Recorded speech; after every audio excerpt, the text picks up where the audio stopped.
Hey everyone, and welcome back to a gigantic super mega episode of The Completionist, where we don't just beat the games, we complete them. What you're about to watch is my master compilation of every 3D Zelda game I've ever completed here on the show. That means you're going to get Ocarina of Time 3D, Majora's Mask 3D, Twilight Princess HD, Wind Waker HD, and Skyward Sword HD. Now, I left off Breath of the Wild specifically because of the fact that Breath of the Wild in itself, that video is 40 plus minutes long, and it would make this video about 3 hours, and I didn't want to do that to you guys. This was already long enough. So if you want to watch the Breath of the Wild video, I'll leave it in the link down below. But I'm also taking a break this week just because my voice is shot from Indie Land. We raised 120K for charity, so thank you for everyone who showed up and had a great time. With that said, enjoy my own version of what I think should be in the Legend of Zelda 3D All-Stars pack, which we don't have, which is not a real thing, but it should be. Enjoy.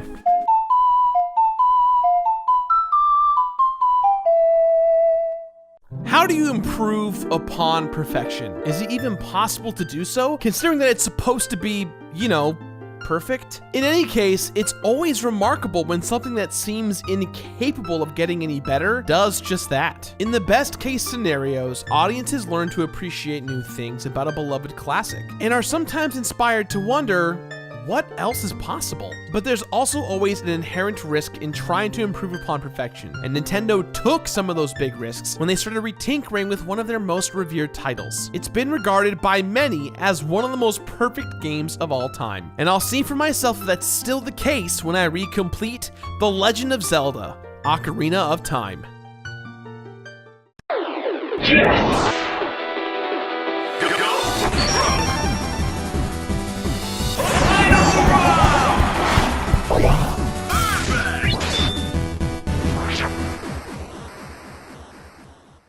Hey everyone, and welcome to the Completionist New Game Plus, where I am recompleting the first 120 games I ever featured here on my channel. My name is Gerard Khalil, and Ocarina of Time is one of those games that I had plenty of fond memories of long before I ever completed it here on the show, really before I was even a true completionist. I must have rented it no less than 15 times before I finally even just finished the game. And the fact that I had to rent an N64 along with it should demonstrate just how much I was into this game. And I'm not alone. Ocarina of Time is a cultural touchstone that was still relevant way back when I first completed it on November 1st, 2013. I was psyched to dive into it at the time since it wasn't the old N64 version that I was used to. Instead, I, along with all-around good guy Peanut Butter Gamer, completed the GameCube version, which came as a special bonus for those who pre-ordered The Legend of Zelda: The Wind Waker. And that special version of Ocarina also came with a remixed edition of the game known as Master Quest, which featured tougher difficulty and remixed dungeon layouts. That was a lot of Zelda for your buck, but the more the merrier, right? Well, kind of. With its slew of side quests and collectibles, completing Ocarina of Time would be time-consuming all on its own. But when you double that time with the addition of the Master Quest, you end up spending enough time with the game to notice some of its less than perfect qualities. Ugh.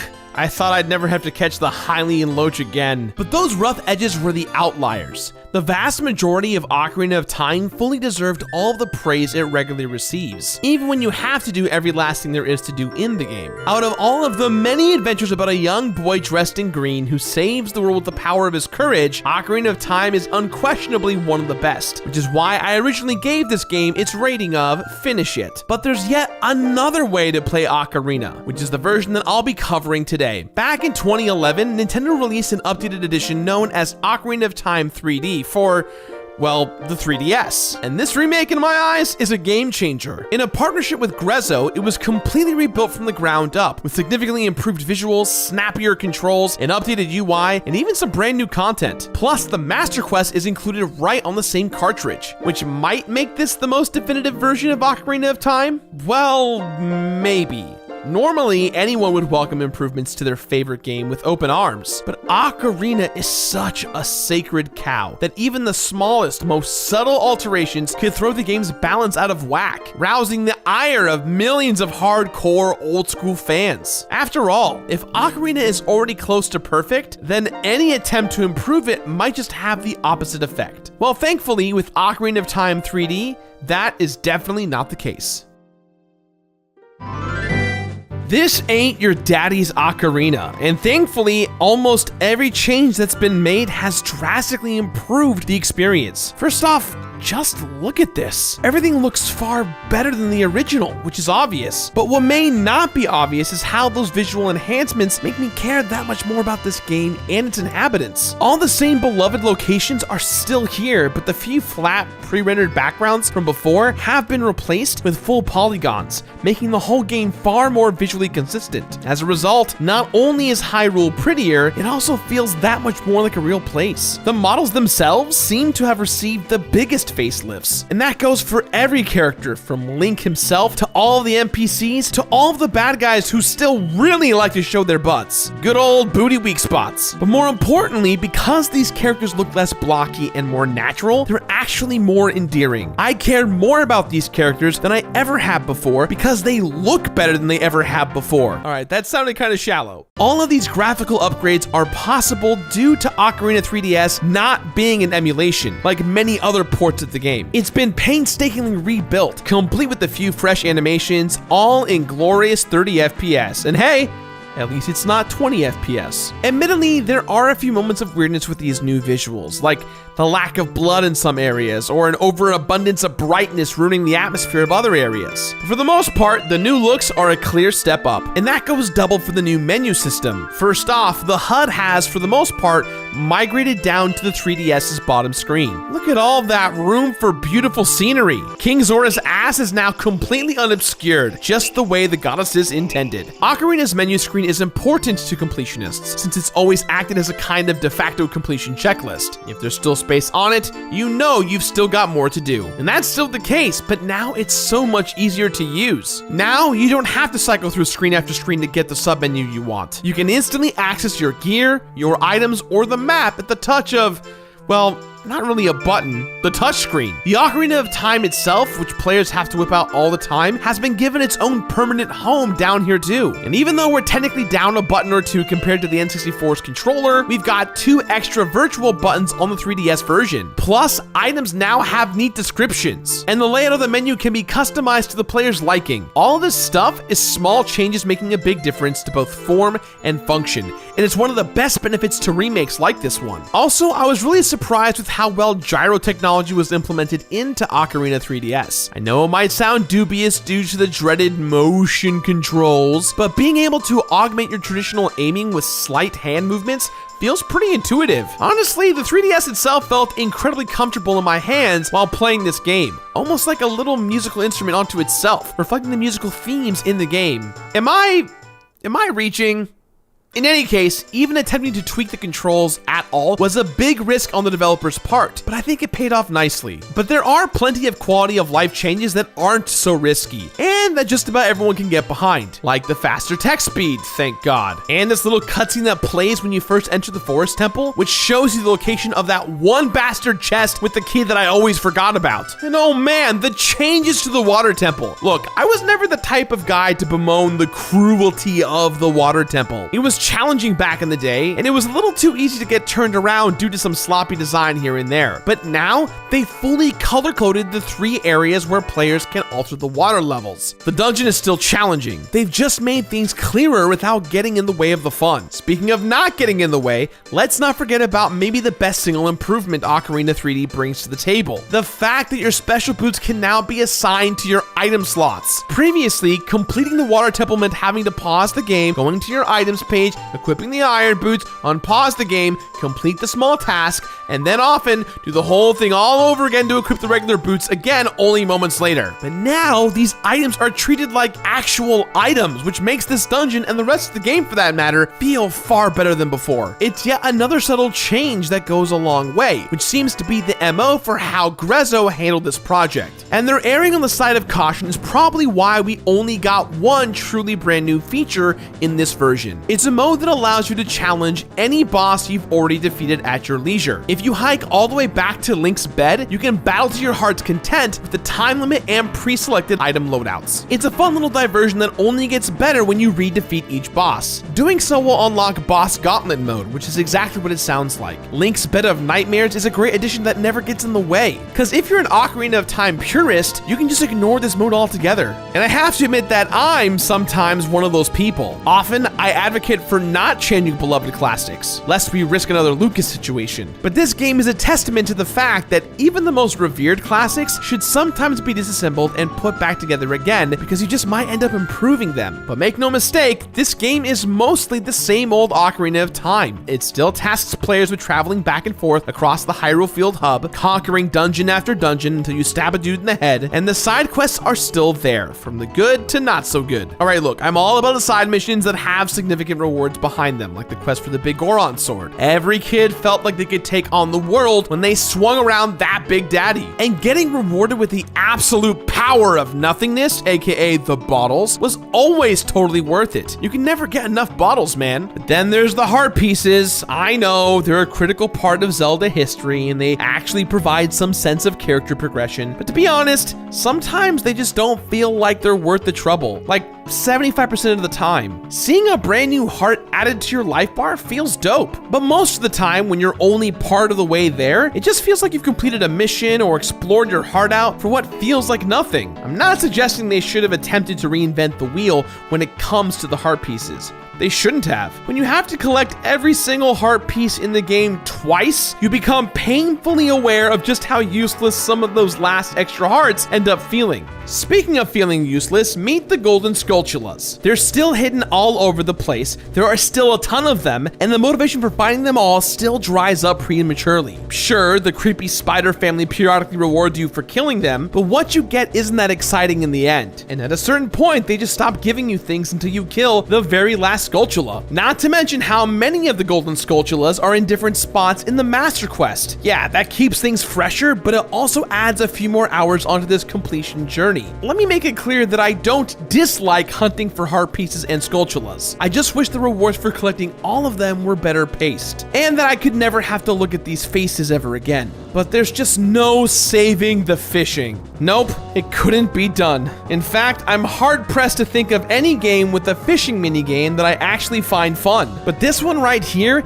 takes the cake when it comes to lack of fun. You better believe that you still gotta hook the elusive Hylian Loach, and it's just as much of a slog as it always has been. It's somewhat improved thanks to the prettier fishing area, but it's the exact opposite of what I want to be doing in an adventure game on the 3DS. Last time I completed Ocarina of Time, fishing for the Loach was easily my least favorite part of the completion process, and some things never change. It's also worth noting that once again, getting these Loaches does absolutely nothing. It's just pure bragging rights. I do have some new thoughts on the Master Quest though. First off, you have to unlock it this time around by beating the regular version of the game. But in addition to the remixed dungeons and double damage for Link, the entire game is now mirror flipped. It's kind of weird, but anything to make it distinct from the original version is a welcomed change. But here's the thing, while the Master Quest has always been considered more challenging than its counterpart, I'm now finding that some of its puzzles and dungeon designs are straight up inferior to the original Ocarinas. Like this room right here, where the only way to get out of it is to notice that small, almost imperceptible interactable sticking out of the wall and then boomeranging it to unlock the door. That's not a challenging twist on the familiar, that's just annoying. And that's the kind of thing that's all over this Master Quest. The mode is a great idea, and it's still a great time, but it's become painfully obvious about how meticulously designed the original dungeons were, and messing with them in any way is gonna be tough to balance. Maybe I'm just noticing this stuff now because I'm now actually streaming these games while completing them live in front of people. Having to interact with people while I play forces me to think about and voice my opinions on these games way more, which eventually gets me to the point where I can admit that rooms like this suck, man.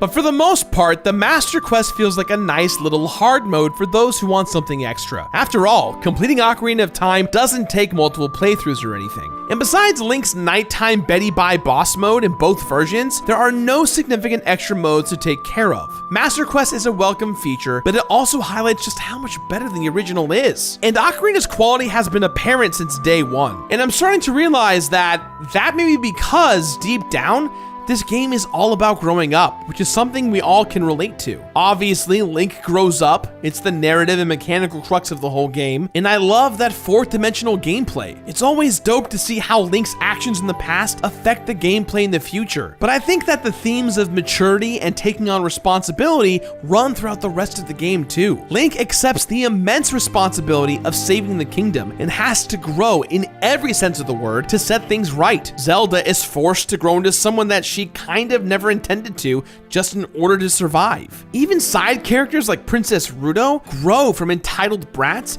into selfless saviors. Even the freakishly large man-children carpenters learn to take their jobs seriously. But Ocarina of Time also represents a moment in history when gaming kind of grew up too. The transition to polygons was still very recent at the time, and to many, this game was their first foray into an open world 3D adventure. Much like an actual person, Ocarina of Time takes the wisdom and the lessons from its past, namely all of its influences from A Link to the Past, and utilizes them to become something new. This game laid the groundwork for so many things to follow, and once it hit shelves, nothing was ever really the same again. It changed how we think of video games, which means that we too grew up. For many, this game was the moment in which they stepped out of their 2D side-scrolling comfort zone and tried something new for the first time. And most of those who did were undoubtedly inspired or otherwise changed by it. By today's standards, Ocarina of Time might seem pretty small. In fact, it seems smaller to me every time I pick it up. I swear this field used to be bigger. But I guess that's just evidence of me broadening my horizons. I've grown up, and so have many of you. I'm glad that Ocarina of Time 3D exists, so we can easily relive our past and share this important memory in our history with those who haven't quite grown up yet.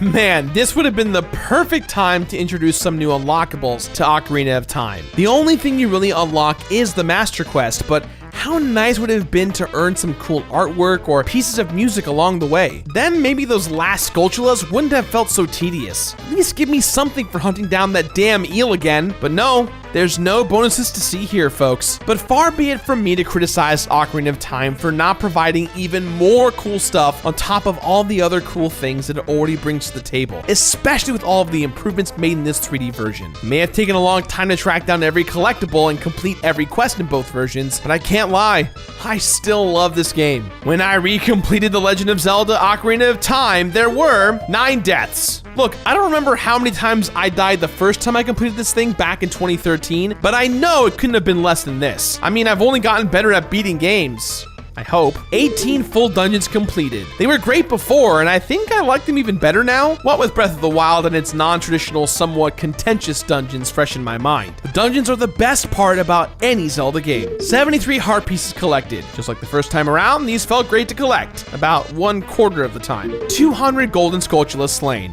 As with my previous completion, the gap between 50th and 100 is excruciating. And even the endless rupees you get as a reward for killing the last one doesn't make up for it. 77 hours of total playtime. And 0 times I have to catch that damn loach ever again. Ever. In my life. For real this time.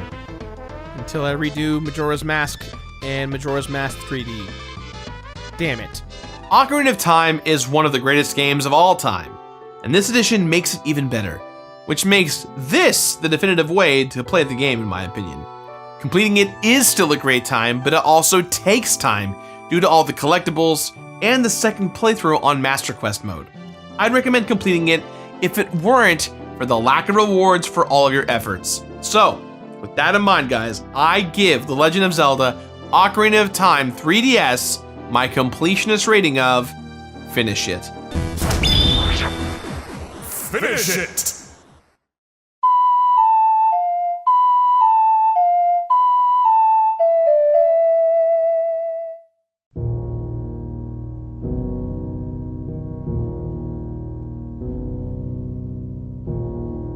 You've probably heard this before. Chopin's Funeral March. For nearly 2 centuries, it has been a musical archetype, evoking images of solemn processions, Gothic structures, and black garb. However, it's only a fragment of Chopin's Sonata No. 2. Despite facing his own mortality, Chopin complemented his death-centered masterpiece with moments like this, conveying hope, contentment, a life well lived. Take the first familiar sound by on its own, and you have what is probably now considered a cartoonish level of despair. But listen to the sonata as a whole, and you get a silver lining intertwined with riffs as odd as life itself. Now the real question is, what does all this have to do with The Legend of Zelda, Majora's Mask? Everything.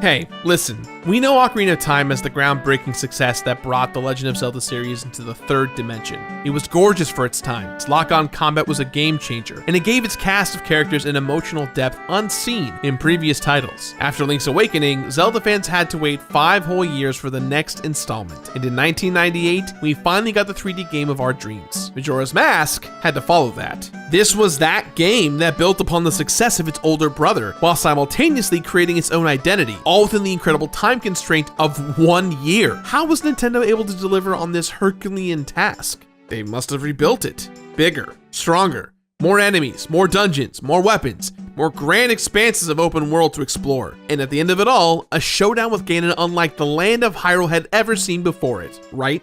Well, no. Nintendo wisely recognized their time constraint. Instead of making the game bigger, they balled up Ocarina's design and rolled it down an unsettling rabbit hole.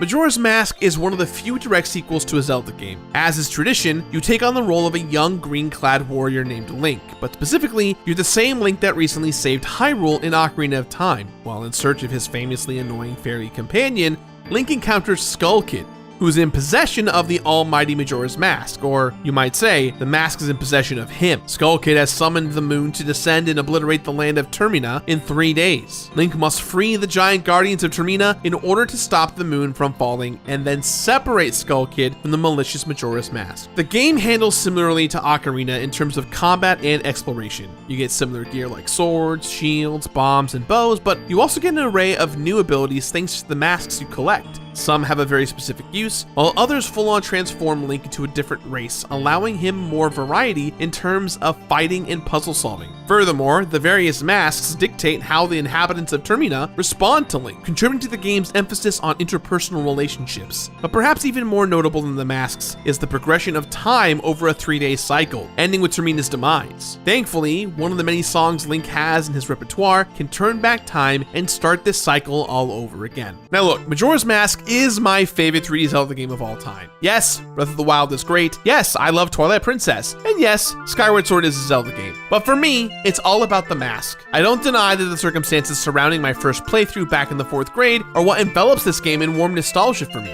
My older brother and I don't share many interests, but he's the one that took me to pick up that sweet golden N64 cartridge of Majora's Mask, and the two of us spent every hour we could together getting lost in Link's oddest adventure yet. Couple this nostalgia with the fact that Majora's Mask checks so many boxes for what I consider a game to be great, and it's no surprise that it got a complete it for my video for the original version. I went so far to say that completing it was the only way to feel like I had actually beaten it. Fulfilling all of those side quests and obtaining that special completion bonus, we'll get to that later, is a must for me because it adds so much to the gameplay and to the story. And that's just how I felt about the original version. Majora's Mask 3DS was, by and large, an improvement, so it's even less surprising that I gave it a complete it as well.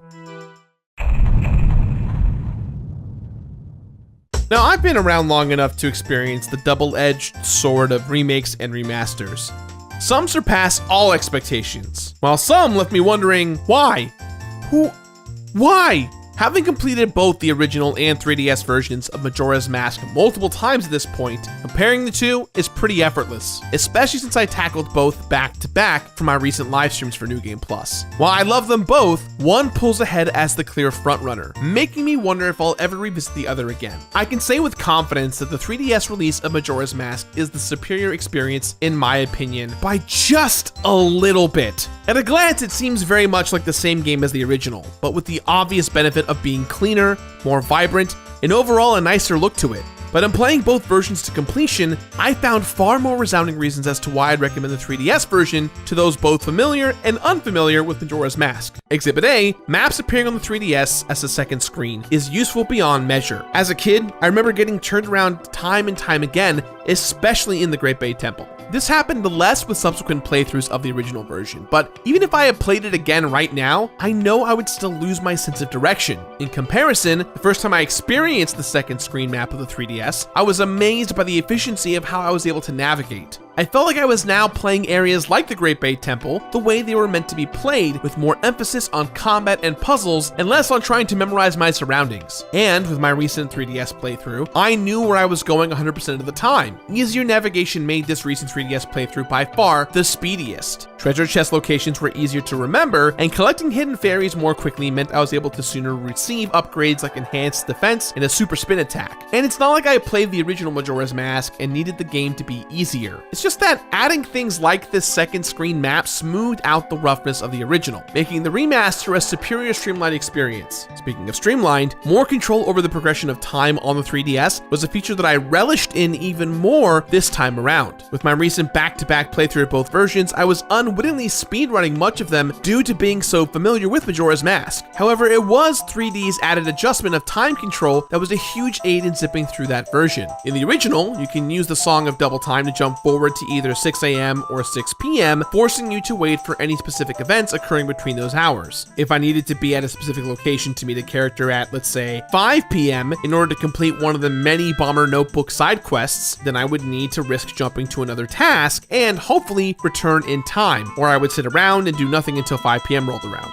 So when I first played the 3DS remaster, I immediately fell in love with being able to jump to a specific hour in order to be where I needed to be at a much more efficient time. And now, having played it again, I know I will never want to return to the original's time controls ever again. Now, I do want to point out that the last time I played the original version of Majora's Mask, it was on that Zelda GameCube collection pack, and the reason why I played it on the collection was because I was doing a collection overview over the course of 10 episodes. I used to do that. Every 10 episodes, I would take one game from a collection pack and talk about it. But knowing that now and looking back, I made a huge mistake, as the ROM that was ported to the GameCube collection was filled with tons of game-breaking bugs, which only made my playthrough Majora 3D so much sweeter. But this time around, I played the original ROM on the Nintendo Wii U and had no issues at all, so my experiences on both versions were virtually great. One of the more fascinating things about the 3DS remake is that once again, Grezzo, the team behind the 3DS version of Ocarina of Time, did this remake as well. But there was a weird caveat here. In the Ocarina 3DS port, the devs left the bugs from the original game in that version, so the fans could have a faithful one-to-one experience while also working hard to improve the experiences made from the past. With Majora's Mask 3DS, they took out all of the bugs and glitches. But because the internet is the internet, I learned and taught myself several new glitches and bugs throughout my playthroughs that once again added to my own little fun journey of replaying this masterpiece. But with the vast highways leading me back to the 3DS version, there were some minor exceptions that had me wishing they hadn't reinvented the wheel here. When Link transforms into a Goron, it's fun as hell. His spinning attack turns Link into a rolling ball of destruction and makes taking down the God boss a grand old time. It's easily the best thing about being a Goron, and unfortunately, it isn't satisfying on the 3DS version. Why? Because the 3DS controls are hypersensitive with the analog stick, and if you're not facing the exact direction you need to be facing, you can easily roll past an enemy or off of a cliff. I found it way easier to correct any mistakes on the Virtual Console controller, while I found myself constantly overcorrecting with the 3DS controls. And as I said earlier, I had more of a speedrunning itch gnawing at me this time around, and I couldn't always scratch it. I had to be more controlled and patient, especially when rolling around the Snowhead Temple. Just wanted to roll, man, but falling off one of these precipices often led to a long climb up.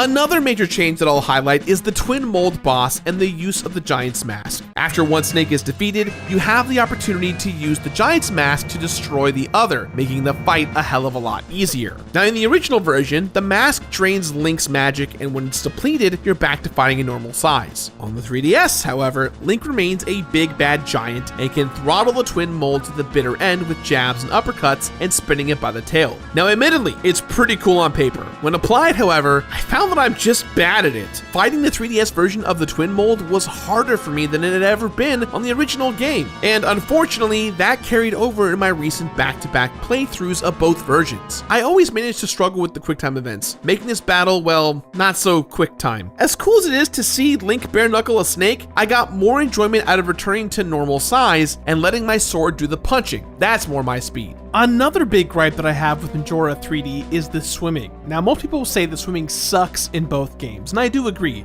And I think in the 3D version, the swimming is overall a bit better. However, the biggest problem I have with the 3D version is the fact that you cannot swim quickly without using the special blue aura boost that drains your meter. I wish it was a toggle, but it's not. This fundamentally led me to either constantly filling up my magic meter all the time or using an infinite magic potion just to ensure that I would never run out of meter. It's kind of frustrating. And what's this? Oh, that's right, it can't be. Oh my lord, folks, here it is. Nintendo heard your cries and they answered in kind. I forgot that Majora's Mask 3DS added a brand new mini fishing game. Now here's the thing, you all know this, maybe you don't, but I'll be honest, I don't care about fishing. It does nothing for me. In fact, as a completionist, all it does is add to the list of things I need to do, and getting every type of fish can literally take hours. Some can only be caught at certain times of certain days, and even then, you have to rely on pretty unforgiving RNG to get the rare ones for your collection. And I get it, there's many of you out there that are totally stoked for this type of stuff, and I'm happy for you. But for me, it's just more work. Perhaps it'd be different if catching every fish granted a super cool item, a new mask, a powerful weapon, or even, I don't know, a cutscene of Link with all of his fish at a kick-ass grill. There's not, it's just fish. It'll also be known that while I did catch every fish, the game does not reward you for catching every fish. Now, if it sounds like I'm griping about a few specks in a super tasty big gulp of Orange Crush, yeah, you're right. Since so many things were done right in correcting the flaws of the game that simply had lower expectations at the time, I couldn't help but find it jarring when the 3DS introduced the new flaws in exchange. However, these flaws pale in comparison to the vast improvements made on the re-release. If you're a newcomer to this game and have nothing to compare it to, you probably won't even see these new flaws as flaws. Please trust me when I say that the double-edged sword of remakes swung in our favor this time around and makes Majora's Mask 3DS a resounding improvement on the original. Now, maybe you don't have a 3DS, or maybe your only copy of the game is the old school gold colored N64 cartridge, or maybe you have to deal with the buggy GameCube version like I did for my first playthrough. Well, don't worry. Even though the original version suffers from limitations of its time, you're still going to have an incredibly unique experience, like I did when I was a kid. Check out almost any review or any forum talking about Majora's Mask, and you're bound to hear the same words repeated over and over again. Weird, odd, strange, dark, macabre, depressing, death, toilet hand. But what I found to be even more pervasive is that for every somber moment this game delivers, there's an element of hope, and Link is that hope. I touched on this in my original video, but a little more broadly. Since I teamed up with my man Sunder at the time, we agreed to go heavier on the game's overarching story and a few of the theories within. Playing Majora's Mask this time around, I found myself drawn more into the interpersonal relationships amongst the people of Termina and how Link's involvement affects them. Let's start by saying that there are some odd ducks amongst the citizens of Termina. Many of them are alternate versions of the Hyruleans from Ocarina of Time, but all in all, overflowing with personality. I mean, Tingle, why not? As odd as they may be, however, they all have habits that need to be studied to complete the Bomber's Notebook, given to you by a group of kids hell-bent on just helping folks out. Kind of a weird thing. By talking to the inhabitants of Termina and getting to know them, you find out that many of them are just simply going through some shit. I'd love to know what made the developers decide to make these interactions a core part of the game. Boys, I love all these ideas. Keep them coming. Freybe, what do you got? Okay. You know how Link uses bombs to blow shit up? Yeah. What if Goron Link uses bigger bombs to blow bigger shit up? I love it. Keep it coming. T-Coons, what do you got? Okay. What if Deku Link uses these holes to fly up in the air and get cool stuff like heart containers or whatnot? Good stuff. Good stuff. I love this. I love this. Pat, what are you thinking? What if Link was really there for someone? Like, at the exact moment they needed him to be there.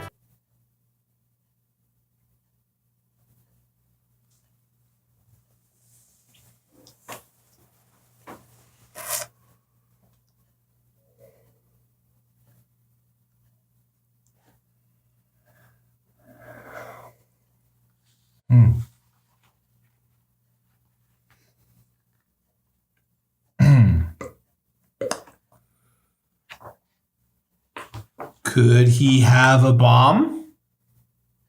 Sure.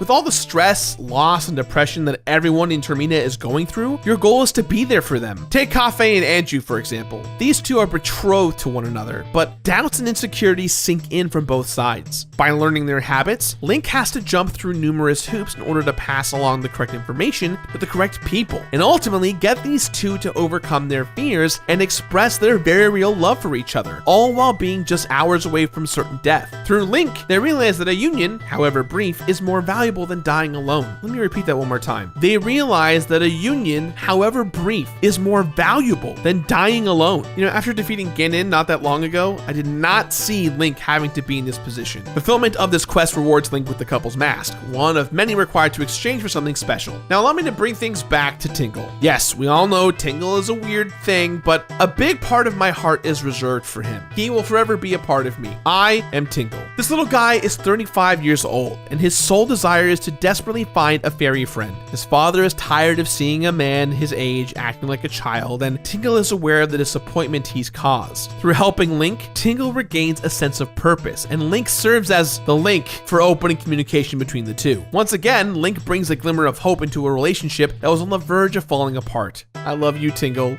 But Link's altruism isn't limited to healing relationships. He even serves as a grief counselor to a Zora overwhelmed with loss. When Lulu's eggs go missing, her lover, Mikau, seeks them out only to wash up wounded on a beach and later dies. Now, poor Lulu's children are gone. Her lover is dead, and 4th grade Gerard is checking his N64 game cartridge wondering, this is rated E for everyone, right? Well, it was time for me to grow up and become Lulu's champion. I reunited her with her 7 babies and helped her heal by embodying the spirit of her dead lover. When playing this game again as an adult for this show, I realized that Link arguably doesn't belong in this world, yet without his interferences, Lulu wouldn't have gone from a spiraling depression to a spiritual jam session. Yes, her grief would never fully go away, but Link gave Lulu that spark of hope she needed to continue a fulfilling life. As for the other characters, I could spend an hour talking about their sorrows and how Link leads them out of the darkness, but I'd like to quickly shine a light on something that doesn't get as much attention: the Song of Healing. It's a tool Link repeatedly used to restore hope across Termina. One thing I wondered as a kid, even when initially completing Majora's Mask for the show, was why did it sound so somber? Why did a song that eased the restless spirit of a Goron warrior, or bring a tormented, half-mummified father back to his daughter, elicit such a dark tranquility? Well, now that I've revisited the game, I think I have that answer. Hope is the form of healing that pulls the people of Majora's Mask out of despair. The acts of service Link performs for absolute strangers is personified by the Song of Healing. While hope and healing is often seen as something warm and cheerful, it cannot exist unless it comes out of some form of pain or sorrow. Hope and sadness are two sides of the same coin, the yin and yang of existence. And I think I just proved that Nintendo hit the nail on the head way before Pixar did. Like Chopin's Funeral March, the Song of Healing reflects a never-ending cycle of hope and sadness. The two are inevitable, yet comfort lies in being there for each other through both conditions.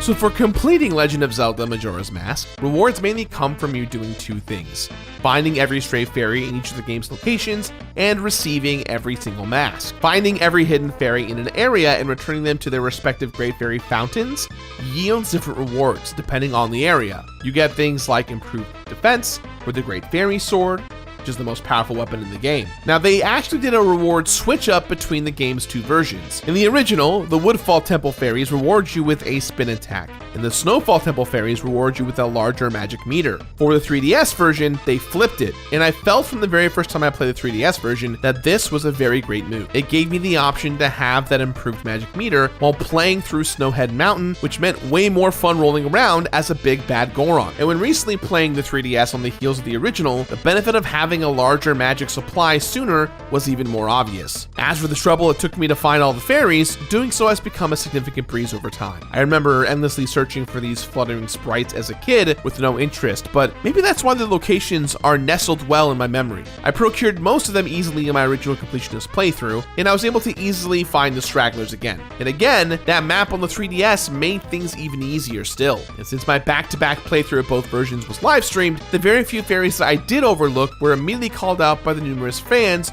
who live and breathe this game. Majora's Mask's coolest reward, however, comes from obtaining every mask and exchanging them with Majora Kid near the end of the game.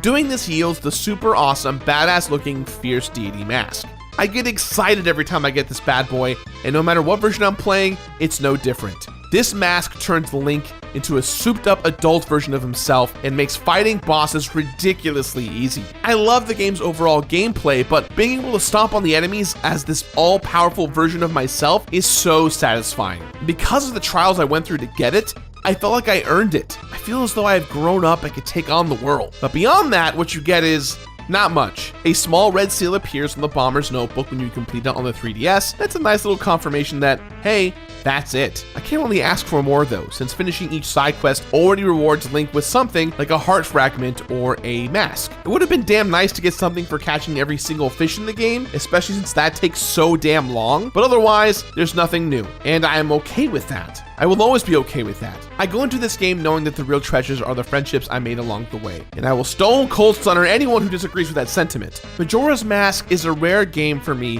where completing and finishing are one and the same, and I will never not play it without completing it. In my journey of recompleting Legend of Zelda Majora's Mask and Majora's Mask 3D, there were 25 hours played, straight through with a short break between the games. 0 deaths in the original version and about 3 in the 3D version. I'm a fierce deity, baby. Come at me, bro. 48 masks received twice, culminating in a trade for the fierce deity mask. 26 Ocarina songs learned, ranging from manipulating time to making a scarecrow appear. 40 entries made in the Bomber's Notebook. 13 bottles collected, 6 in the original and 7 on the 3DS. And 2 Khalil brothers who in 1998 had their minds blown by a twisted-ass Zelda game. I never would have dreamt as a kid, passing the controller back and forth to my big brother, that I would be one day talking to hundreds of thousands of people about the 5 times I completed Majora's Mask. I never would have dreamt that the game would be remastered into something even better than I was used to experiencing at the time. And now, looking back on those 5 playthroughs, I can honestly see how this game helped mold me into the person I am today. Nintendo went far out on a limb by abandoning a cut-and-dry good versus evil narrative to give us a weird experience that somehow managed to get more real than any other Zelda game in my eyes. Now, there are intricacies to this game that maybe I didn't fully understand as a kid, but like a fine piece of classical music, I was able to appreciate it more over time. But that can only be done by going the extra mile to helping everyone in the game that you can. And no amount of fishing and catching will ever take away my enjoyment from doing just that. So, with that in mind, guys, I give The Legend of Zelda Majora's Mask and Majora's Mask 3D its completionist rating of complete it. Complete it!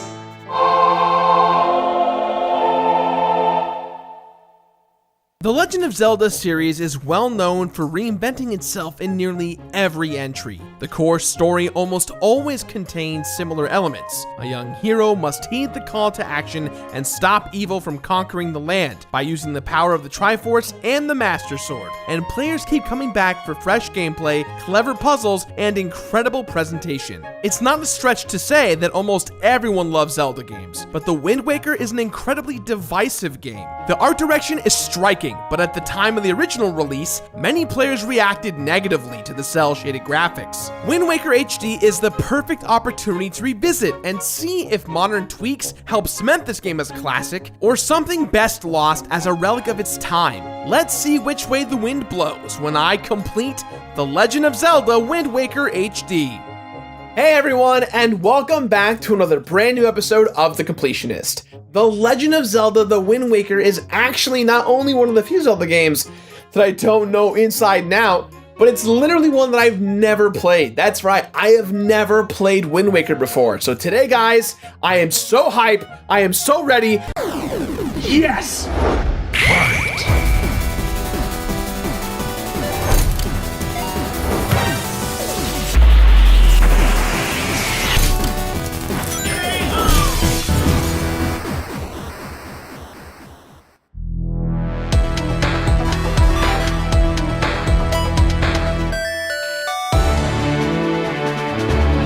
The original Wind Waker was a game that had some pretty big iron boots to fill. Ocarina of Time was and still is regarded as one of the best Zelda games ever, and Majora's Mask used Ocarina's engine to create a unique and melancholy adventure. Wind Waker, the first Zelda game for the GameCube, had perhaps unreasonable expectations to live up to. Nintendo, however, did what they do best: do their own thing. One thing you can say about the Big N, ain't nobody telling them what to do. In the early 2000s, there was a tech demo for the GameCube that debuted at Space World. Looking back, it isn't particularly striking, but at the time, fans were floored at the footage of Ganondorf and Link dueling, and became convinced that the next Zelda would be moody and dark, featuring a grown-up protagonist, because everyone knows that if something is moody and dark, it's mature. Nope. Not today. What we wound up with instead was a Zelda game with a visual style unlike any other. Wind Waker looks like a gorgeous cartoon, and almost every aspect of its gameplay is derived from the colorful, vibrant look. Just goes to show that sometimes defying expectations can lead to amazing results, which is why I'm dropping everything and being a stowaway. That's right, I'm finally going to run away and join a pirate crew.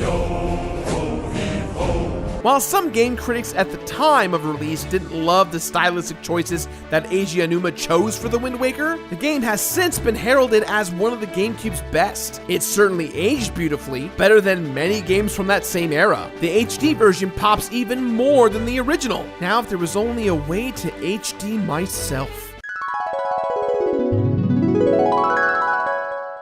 It's weird. Even before playing Wind Waker, I felt like I knew the characters already. I've been playing a ton of Hyrule Warriors ever since my epic train ride up to Nintendo in Seattle. Because of the Wind Waker quests, I'm familiar with Tetra and Medley. Guess it's time to appreciate these characters in their source material. Wind Waker is just this side of an open world game, the closest the series had come before 2017's Breath of the Wild. The original Wind Waker caught some flack after release for having pacing issues, but Wind Waker HD apparently takes several steps to remedy that, which should help me complete this game in a more reasonable fashion. Players have a ton of freedom in this waterlogged world, and I'm super excited to sail the seas and live out my Blackbeard fantasies. Yarr! First up, I'll have to beat the game. I'll take Link through the waves of the Great Sea and over to wherever Ganondorf is hiding. There are the usual MacGuffins in this game, but instead of medallions, sacred instruments, or masks, I'll be finding 3 goddess pearls, and of course, Triforce shards. So, I'll gather up all the shiny bits and confront everybody's favorite red-headed daddy.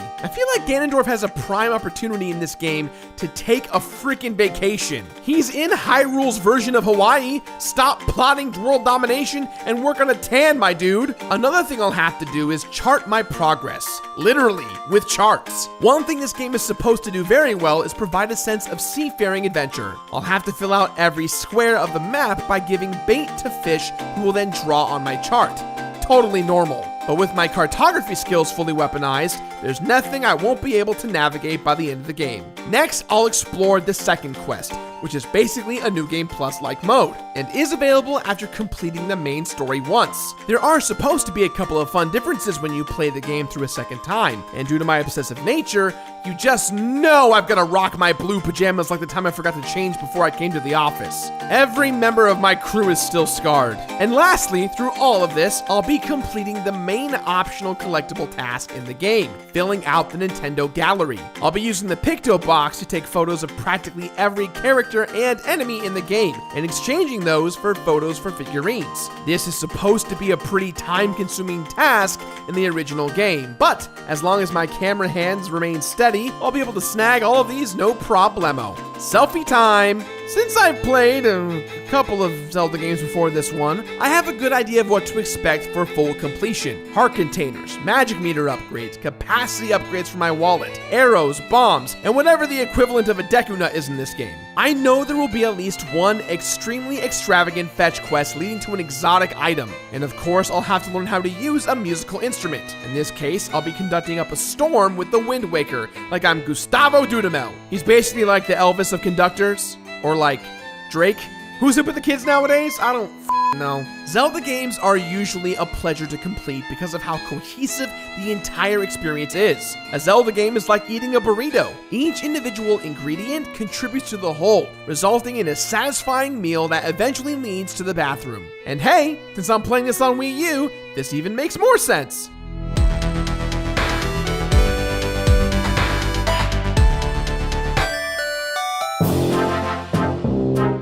Wind Waker is a smart reinvigoration of Zelda games, from plot to presentation. While many beats and mechanics are obviously drawn from older games in the series, Wind Waker takes the franchise in a new direction with a bold and uncompromising visual style that is aged like fine wine. The game takes a lot of chances, and most of them pay off, with any rough edges from the original game sanded down into a more manageable form in the HD remake.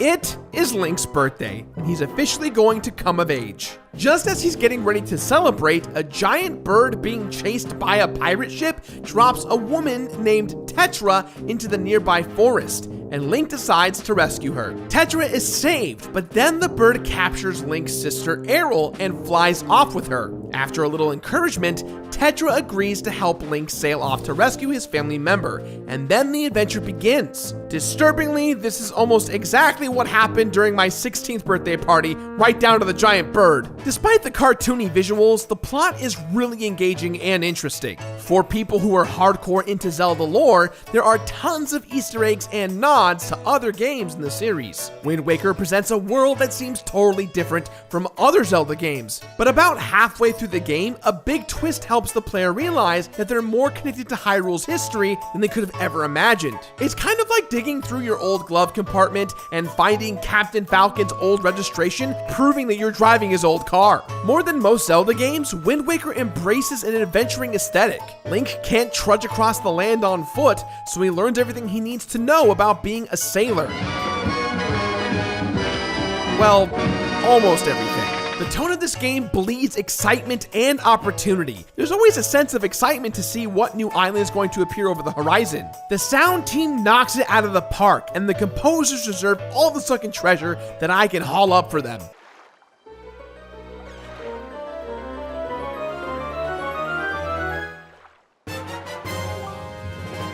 The music feels truly timeless, and even changes depending on where Link is and what the weather looks like. Kudos! Character animations in the Wind Waker are incredibly lively. Characters often look and act larger than life, but it fits perfectly with the tone of the game. Just look at the way Link's eyes do that shifty thing. Yeah, I know Simpsons did it first, but it's great to see it in action here. I love the character models in this game. Once again, everything is inspired by the sea. There are bokoblin pirates who carry telescopes around with them, and traders who wear bandanas to stay comfy in the hot sun. Ganondorf's design in this game is iconic. He looks regal yet powerful, sinister but also stylish as hell. But nothing can beat my two favorite character models, Snot Kid and fat little pigs that roam around Outset Island.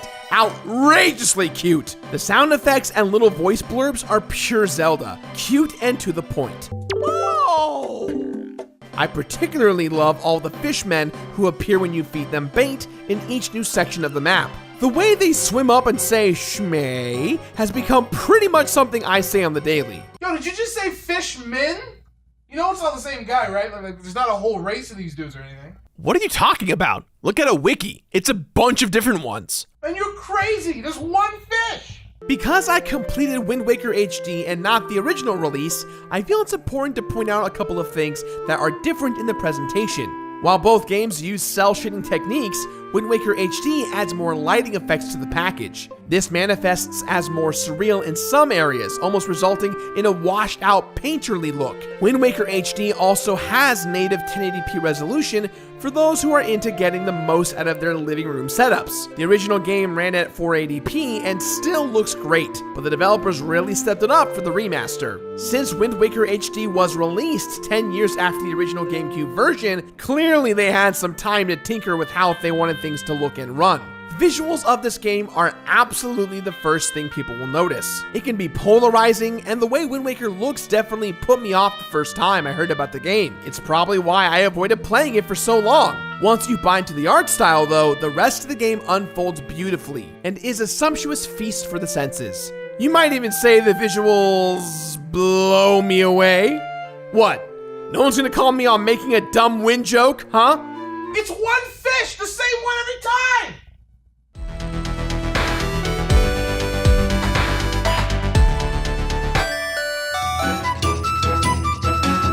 With its focus on sea exploration, some smart changes to combat, the return of a few favorite Zelda tools, and the addition of several new ones, Wind Waker sets itself apart from previous Zeldas while laying the groundwork for future Zeldas down the line.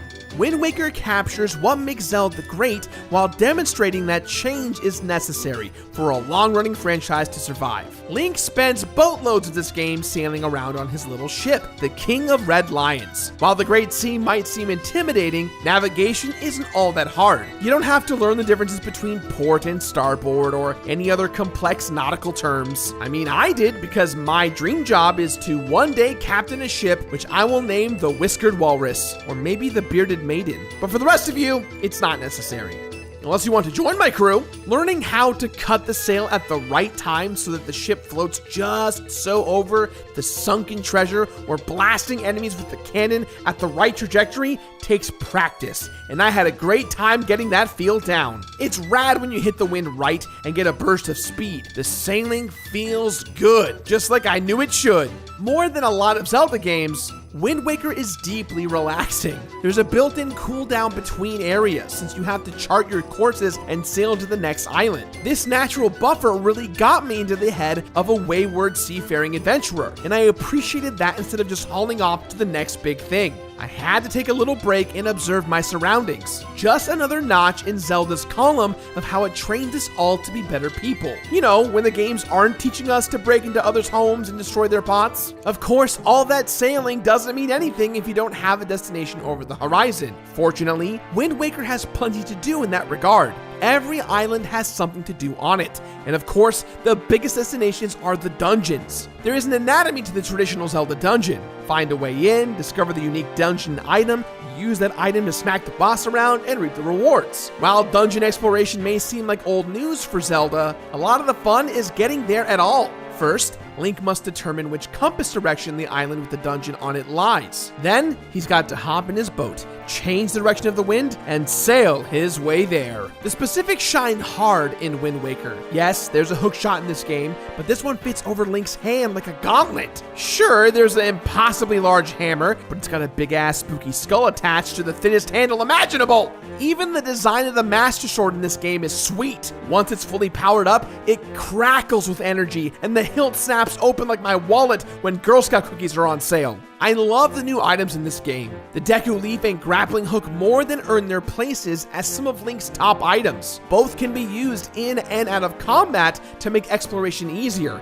and help Link get even closer to being the James Bond of Hyrule. The items in this game, to me, really show how Nintendo was angling for an open world Zelda game for years, until technology could catch up with what they were aiming for. Since exploration is a key part of the Zelda experience, seeing which items are helpful outside of combat can make all the difference. Wind Waker's tools and items are awesome, even if Link is kind of the bag man of the Great Sea. Seriously, you've got the bait bag, spoils bag, and delivery bag to contend with throughout your adventure. The bait bag is great for luring birds and fish to do your bidding, and the spoils bag lets Link stock up items dropped from enemies, like delicious jellies to make potions. Wind Waker introduced the parry technique, a total game changer in the combat of the Zelda universe. While targeting an enemy, if you press a button just to the right time before they attack, Link will roll past and slash them in the back. This is essential for many of the tougher fights in the game against Darknuts and Moblins. Cut those beefy doggos out of their armor and let them have it. Today, in stuff that is easy to forget about, but kind of amazing if you think about it, did you know that the Wii U has an internal gyroscope? While it's a key feature in a few Wii U exclusives like Star Fox Zero, it's more of a preference thing for games that were ports like Wind Waker HD. While the HD version supports gyroscopic aiming for the bow, telescope, and other items, it wasn't my favorite way to play the game, and I turned it off pretty quickly. When the original Wind Waker came out, some critics accused Anuma and team of padding out the length of the game with the sailing rather than having more fleshed out dungeons. However, I think that what's there is great, and there are even some more optional areas to explore for extra rewards. There's even a grueling combat gauntlet in the form of the Savage Labyrinth, 50 floors of monsters, one Link, utter devastation this Sunday. I feel like the people who bounced off this game when it first came out because of the art style like I did really missed out. The dungeons are smart and clever and incorporate many new elements. There's even a couple of new areas that basically require Link to use the buddy system. Medley and Makar are both adorable and useful, helping Link navigate through areas with the power of flight. It's just so nice to have friends. You might say I get by with a little help from them. Ultimately, making it through the main game wasn't too difficult for me. Maybe because I played so many Zeldas that I basically have the Triforce engraved on the back of my hand, the main quest in this game didn't give me a lot of grief. The attention to detail is what makes it fun, like looking at a beautiful painting and seeing all the tiny little brush strokes. For the record, I am banned from museums for standing inches from the canvas shouting the details. Magnificent! The side quests and mini games that maximize Link's inventory are memorable and unique. I'll always think back to how fun it was to train with Orca and fulfill his frankly ridiculous requirements to get the master rank. You want 1,000 hits? I'll give you 1,000 hits, you old fisherman! Wind Waker HD also streamlines a bunch of the clunkier stuff from the original release. Charting out the entire map is a breeze, and yeah, that is a wind joke. The addition of the Swift Sail in the HD remaster makes getting around the Great Sea way easier. By using this new item, Link's sailing speed is doubled, and he doesn't have to pause and change the direction of the wind every few minutes. The Swift Sail saves Sirius seconds so she can sell more seashells by the seashore, Sally. Interestingly, Hero Mode has an on-off toggle from the start in the HD version of Wind Waker. In Hero Mode, hearts don't drop in the wild, making the game significantly more difficult. Since I didn't have to unlock it by beating the game the first time around, I could experiment with it at my leisure. And interestingly, the second quest isn't any harder than the original game, just lets Link run around in his PJs the entire time. There is a great lore bonus in the second quest, however. Some of the dialogue that was previously written in Ancient Hylian is translated to English when you play through it again, leading to some actual pretty big spoilers. Must be something about those pajamas. Link suddenly can understand everything around him more than he ever could before. Completing the Nintendo Gallery side quest took some time, but it's much easier to do in the HD version. To complete this quest, Link must use the Pictobox item to snap a picture of nearly every character and enemy in the game. And once he has those pictures, he must show those pictures to Karlov, a figurine maker. Then, he must wait a day for Karlov to create a figurine. Pre-HD, Link can only submit one photo per day and can only carry 3 pictures at a time, until the deluxe Pictobox was unlocked. Unfortunately, the HD version gives Link access to the Deluxe Picto Box right out the gate, which holds 12 pictures instead of 3, and gives the player a notification if the picture is useful to turn into a figurine. Another HD improvement is that Karlov can make 12 figurines per day instead of just 1. Way more efficient and much less time consuming. Some remasters make a point to stuff an old game with a ton of new content, but this, I really appreciate this streamlining. Finally, collecting every figurine nets you one final figurine.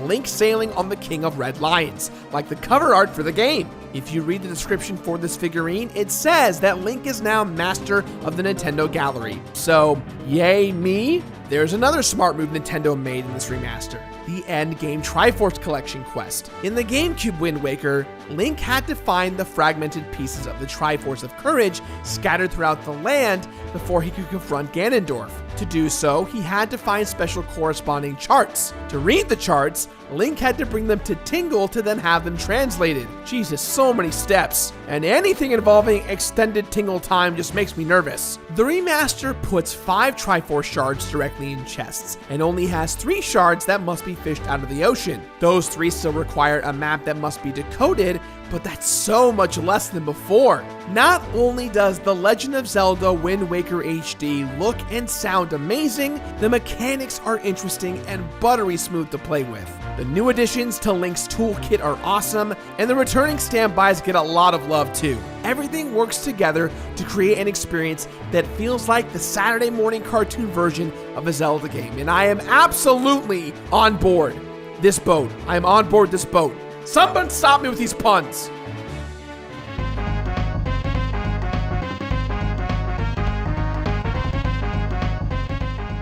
There is a ton of stuff to collect in Wind Waker. Completely upgrading Link's inventory is always satisfying and genuinely helpful. Filling out the map squares to prove that you visited every corner feels great. Overall, I love Zelda games, and helping Link reach his full potential as the reincarnation of the hero of time is a joy all on its own. Now, I mentioned earlier about the extremely elaborate trading quest in Wind Waker. The best reward you get while completing this quest is the magic armor, which functions in Wind Waker HD pretty much like the magic armor from Twilight Princess. As long as you wear the armor, you don't take damage, but Link does hemorrhage money like he just got a credit limit increase on his Visa. In the original game, wearing that armor drained the magic meter. I like the rupee draining of the HD version a bit more, since it makes finding a random treasure chest full of rupees feel a little more useful. In fact, if I had one real beef with this game, it's that even though you find tons of awesome charts that lead you to the middle of the ocean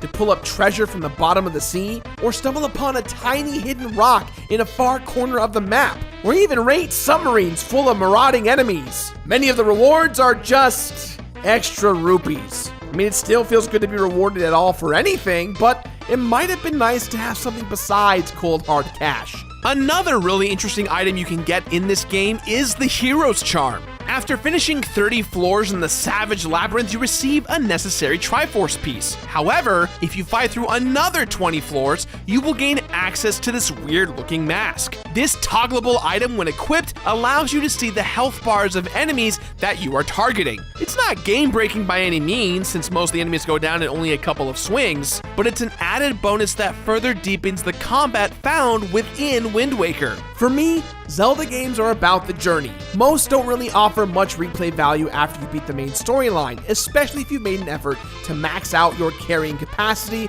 and get all the heart containers on your way through. Wind Waker is gorgeous, and each island has something memorable about it, but there isn't really that much to actually do after you've seen everything. I really can't say enough about how gorgeous this game is. I love playing it, even when I'm not actively doing anything to forward the main story or a side quest. Every aspect feels so carefully considered that it's easy to get immersed in the world. The characters are lovable, and the heroic journey only gets deeper the further you get into the game. This Zelda game truly surprised me, and I was genuinely pleased to have a deep and meaningful experience.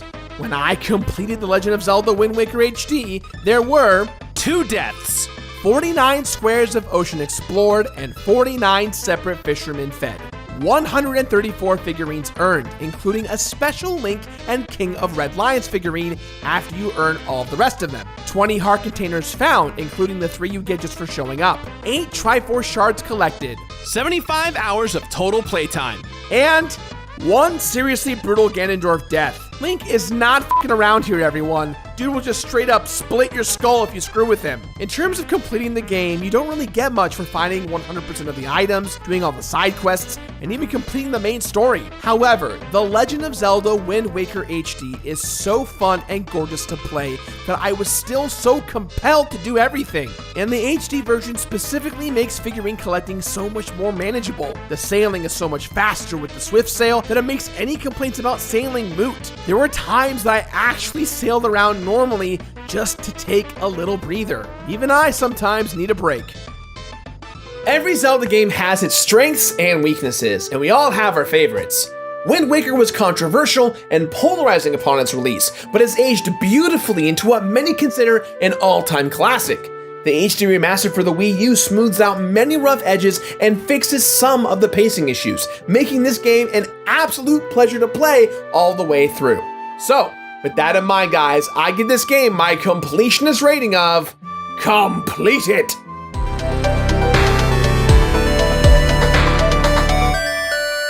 Complete it!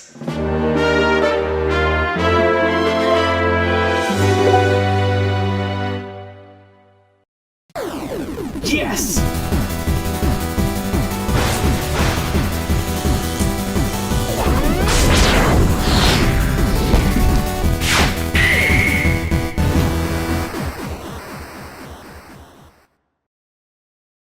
This year, we're celebrating 30 years of Zelda. Zelda U and Zelda NX, hopefully, are coming out this year. And today, Twilight Princess HD is now out on Wii U. And that's what today's video is about. But it's not just about an HD port. To me, it's about honoring the franchise. It's about honoring what makes Zelda great. And personally, Twilight Princess is definitely in my top 3 Zelda games of all time. Regardless of what anyone else says, I love this game. I think you guys are going to love our review of it. And let's just dive right in. It's Twilight Princess HD.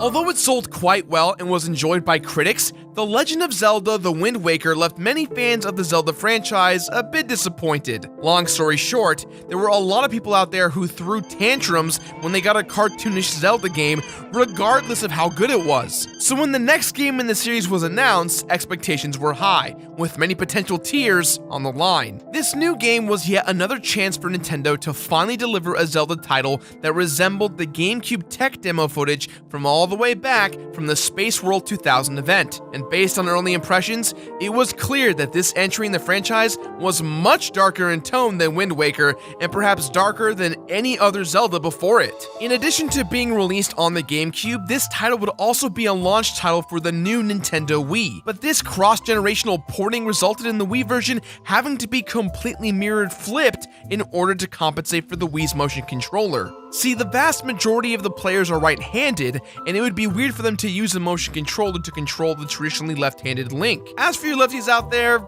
sorry?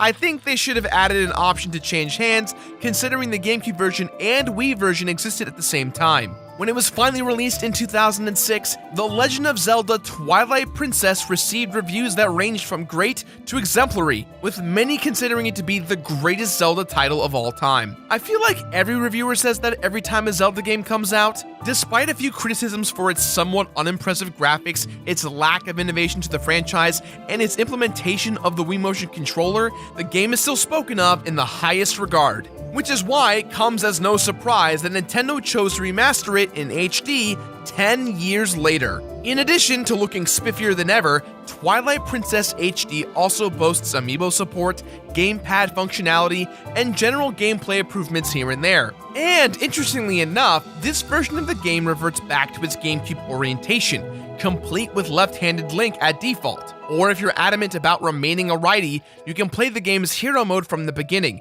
which maintains the right-handed aspect, but increases the difficulty with no hearts spawning ever, and with Link receiving double damage. So rejoice, my lefty friends, your time is nigh. The sinister revolution has begun. Just remember that when the culling begins, I'm actually ambidextrous. Twilight Princess opens up a little bit differently than other Zeldas. Link actually has a father figure, with whom he chats about the finer points of life, like light versus dark, boyhood versus manhood, and probably the birds and the bees too. After returning home to Ordon Village and performing some menial chores to help you learn the basics of the game, Link and a couple of his friends are suddenly bum-rushed by a gang of Bulbins and their king. The Bulbins kidnap the children and retreat. Link chases after them, but then is stopped in his spirit tracks when he comes across a freaky glowing barrier. Suddenly, a dark hand gets all grabby with Link and pulls him through, where he winds up in the clutches of a black beast. Thankfully, Link's bitchin' Triforce tattoo starts to glow, causing the baddie to unhand him. But just when you thought things couldn't get any weirder, Link mysteriously morphs into a wolf. His transformation tuckers him out, and the monster drags him off to parts unknown. Turns out parts unknown are actually a dank-ass dungeon where Link finds himself chained in a cell. Enter Midna, a mischievous little imp who seems perfectly at home in this ominous realm. After taunting and teasing the apparently wild animal that she just met, she frees Link, and the two of them team up to get out of there. After escaping from the dungeon, Midna takes Link to meet the imprisoned Princess Zelda. Zelda explains that this dark dimension is actually the Kingdom of Hyrule, after having been transformed by the Twilight King. When Zelda and her guards were seized by the Twilight Beasts and their leader Zant, Zelda chose to surrender Hyrule rather than have its people harmed. Using Midna's powers, she and Link transport back to the world of light. Now stuck in his wolf form, it's up to Link to figure out how to transform back, how to find and save his friends, and how to stop the darkness that's spreading across Hyrule. 3 goddesses, collecting things, it's a classic Zelda story with a twist of lycanthropy. The narrative includes plenty of subtle references to past Zelda titles, tying the worlds together in a way that doesn't detract from the experience if this just happens to be your first trip to Hyrule. And the adventure only gets bigger and bigger as the stakes raise and familiar faces appear. The narrative, in my opinion, at first seems very different from the Zelda formula. Link turning into a wolf? That's insane. However, if you look at Zelda and its many themes, transformation has been a very big part, narratively and mechanically. Boy to man, mask to mask, and now human to wolf. While the pacing of the game's opening is pretty slow, okay, really slow, it's fairy tale adventure storytelling at its best. You know, fairy tales are often allegories for larger concepts. Maybe Link's wolf transformation is a metaphor for puberty. It's kind of like Teen Wolf 2, not Teen Wolf 2. Teen Wolf 2 makes me gag. Yeah. Twilight Princess HD is like an old school Tim Burton movie that's been re-released on Blu-ray. It's 1 part moody, 1 part cheerful, and the whole thing looks and sounds better than it ever has before. The game's sound design is exactly as impressive as you'd expect from a Zelda title, and it's also implemented very well in respects to the game's dual worlds. The unsettling and almost digital soundscape of the Twilight realm is a very far cry from the more naturalistic sounds present in the world of light. Twilight Princess's music hits every mark it needs to when it needs to, from silly to dire to exciting to downright spooky. Music might not be as prevalent of a theme as it was in Ocarina of Time, but this soundtrack is a classic for sure. Although I would like to express that I would have really liked to have heard a real live orchestrated soundtrack applied to this game. It definitely has that MIDI feel, and it would have been great to have the Zelda Orchestra perform, considering that this year marks the 30th anniversary of Zelda.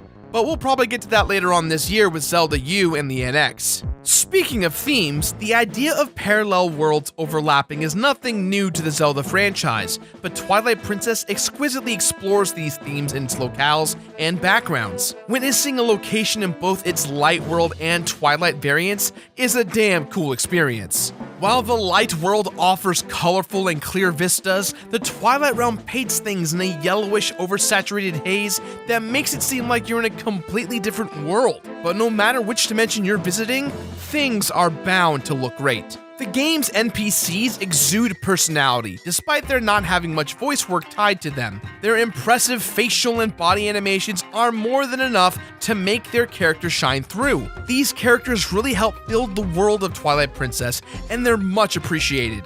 And the HD up-resing makes every character stand out now more than ever. What's also appreciated is any version of Hyrule in which afros are in style, and Hylians that are clearly based on Queen Latifah, and HD Goron nipples, and this kid, Mallow. Just look at him. You know he's gonna grow up to take over the world someday. Give it some time, and this guy's gonna come back to be the main bad guy in another Zelda title. The biggest difference graphically between the GameCube, Wii, and Wii U HD versions comes down to 1080p resolution and a visual haze effect. See, in the GameCube and Wii versions, there's this fuzzy haze to help hide the need for detail, but at the same time, it also focuses on highlighting certain characters and traits. In Twilight Princess HD, that haze effect is gone, which is awesome because the character models look fantastic, lighting effects during sunrise and sunsets look astonishing, but the one downside is that without that haze, you start to really see the age of Twilight Princess HD at times. With something as stylistic as, let's say, the Wind Waker HD port, that game's art style is now going to be solidified as something that will not age. It's timeless. Twilight Princess HD, on the other hand, while very, very beautiful, will not be nearly as accepted on that artistic front. Zelda games have always been known for offering up great visuals and memorable music, and Twilight Princess is no different. But now that things are in HD, you may need some newer headphones to really appreciate how good things sound. Like some Beats by Dre. Yeah, dog, that's what I'm talking about. Twilight Princess HD, just like almost every other Zelda game before it, offers some of the best gameplay you could ever hope to find. It carefully balances the tried and true with the new and exciting, and the result is an extremely fun game. As always, you've got an overworld where you'll be gathering collectibles, playing mini-games, and discovering secrets. Whether you're playing through the main campaign or taking a break with some side quests, you'll be exploring the fields of Hyrule a lot. A few of these minigames are so well designed that they can be considered set pieces unto themselves, such as the Old West-inspired arrow sniping sequence. 360 no-scope headshot, baby! Boom! Headshot! Okay, let's go. I'm hit. Need assistance. Sector clear. Boom! Headshot! Counter-terrorists win. Link's abilities while in human form should feel familiar to anyone who's played Zelda in the past 20 years. He's still got his sword, his shield, and his stoic silence that's only broken when screaming at enemies. But in this game, you can also learn advanced sword techniques from the spirit of a long-dead warrior who may or may not be the hero of time. Spoilers, he's totally the hero of time. Wolf Link has a set of attacks to call his own. He can bite fools dumb enough to get close enough to him, and leap into and maul fools dumb enough to stay away from him. He can talk to animals, follow scent trails, and use his wolf senses to discover secrets. Wolf Link offers a completely different playstyle than his human counterpart, and once you unlock the ability to switch freely between the two of them, you can tackle combat however way you'd like. As far as items go, you've got your Zelda series mainstays like arrows, bombs, and the boomerang. But your new items include the ball and chain that you can throw to smash stuff up, the spinner, which lets you Marty McFly across the surface of the sands, and this person. Technically, her name is, here we go, Oku, you know what, it sounds like a bird, it's probably a bird, so I'm gonna treat it like it's a bird saying a bird name. And her son, Jr., can help Link by warping him out of dungeons when he's in a bind. But honestly, just looking at the both of them makes me feel pretty uncomfortable. I know they're just trying to help, but they look like something that was created by a mad scientist and would beg for you to put them out of their misery if it could. I do not want to see that family photo. The Hoo-Hoo's family. Merry Christmas from the Hoo-Hoo and Hoo-Hoo Jr. Woohoo! Jr. only has a head and no body this year, but soon he's looking to have a torso. Midna also helps Link, but without looking disturbing. When you're in wolf form, she can help you hang onto levers, warp you all around the land of Hyrule, and allows you to jump great distances to reach her. That's right, this ain't your Papa Zelda game, we jump boys now. Speaking of helpful ladies, Epona the horse is back, but her features have been greatly expanded. She's available from the very start of the game, and since you don't have a magic ocarina handy, you can summon her using some horse grass.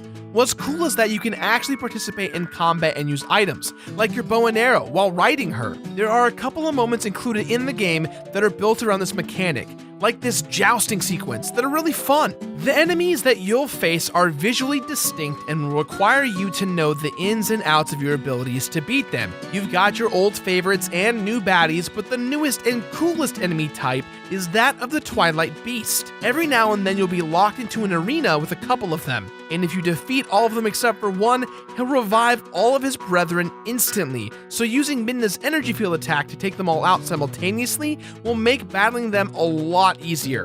These dudes are ghoulish, powerful, and instantly recognizable as something that should be killed with fire. All in all, a great villain. Twilight Princess's design truly shines when you're playing through one of its many dungeons. Zelda dungeons are known for their smart and challenging construction, and Twilight Princess definitely delivers the goods. These themed labyrinths are the meat and potatoes of the gameplay, so you should know the drill by now. Find a map, find a compass, solve some puzzles, fight the mini-boss, get a new item, find the big key, and take down the boss with a new item. But behind the scenes are subtle forces that slowly and methodically teach you to use the skills and items that you've recently acquired, as well as challenge you to figure out the not-so-obvious things for yourself. Just like the dungeons that house them, the game's bosses are wonderfully designed. They each offer unique challenges that require very different strategies. They're extensions of the dungeons themselves, matching the dungeon's themes perfectly, and providing a fight that's tons of fun. You can definitely count on this game's bosses for a great time, and I found myself actually looking forward to facing them, rather than dreading it a lot like in the other games. Let's talk about the two big ongoing side quests in this game, Pose and Bugs. At some point in this game, you'll come across Giovanni, who's been transformed into a golden statue because he sold his soul for a ton of money. Come on, dude. Anytime someone asks for your soul, no matter what they offer in return, don't give it to them. It's never worth it. Giovanni asks you to return his humanity by hunting down the ghosts, known as Pose, that hold the pieces of his soul. This may sound like a concept for a metal album, but it really just comes down to scouring Hyrule for the Pose's telltale lanterns. They only appear at night, and they can only be seen fully while in your wolf form. New to the Twilight Princess HD port, you can use the Ghost Lantern to locate Pose during the day. Or so what everyone who prematurely reported about this thought. This device doesn't do that. It simply informs you that there are Pose in the current loaded field. However, it does not tell you where they are or even if you're nearby them.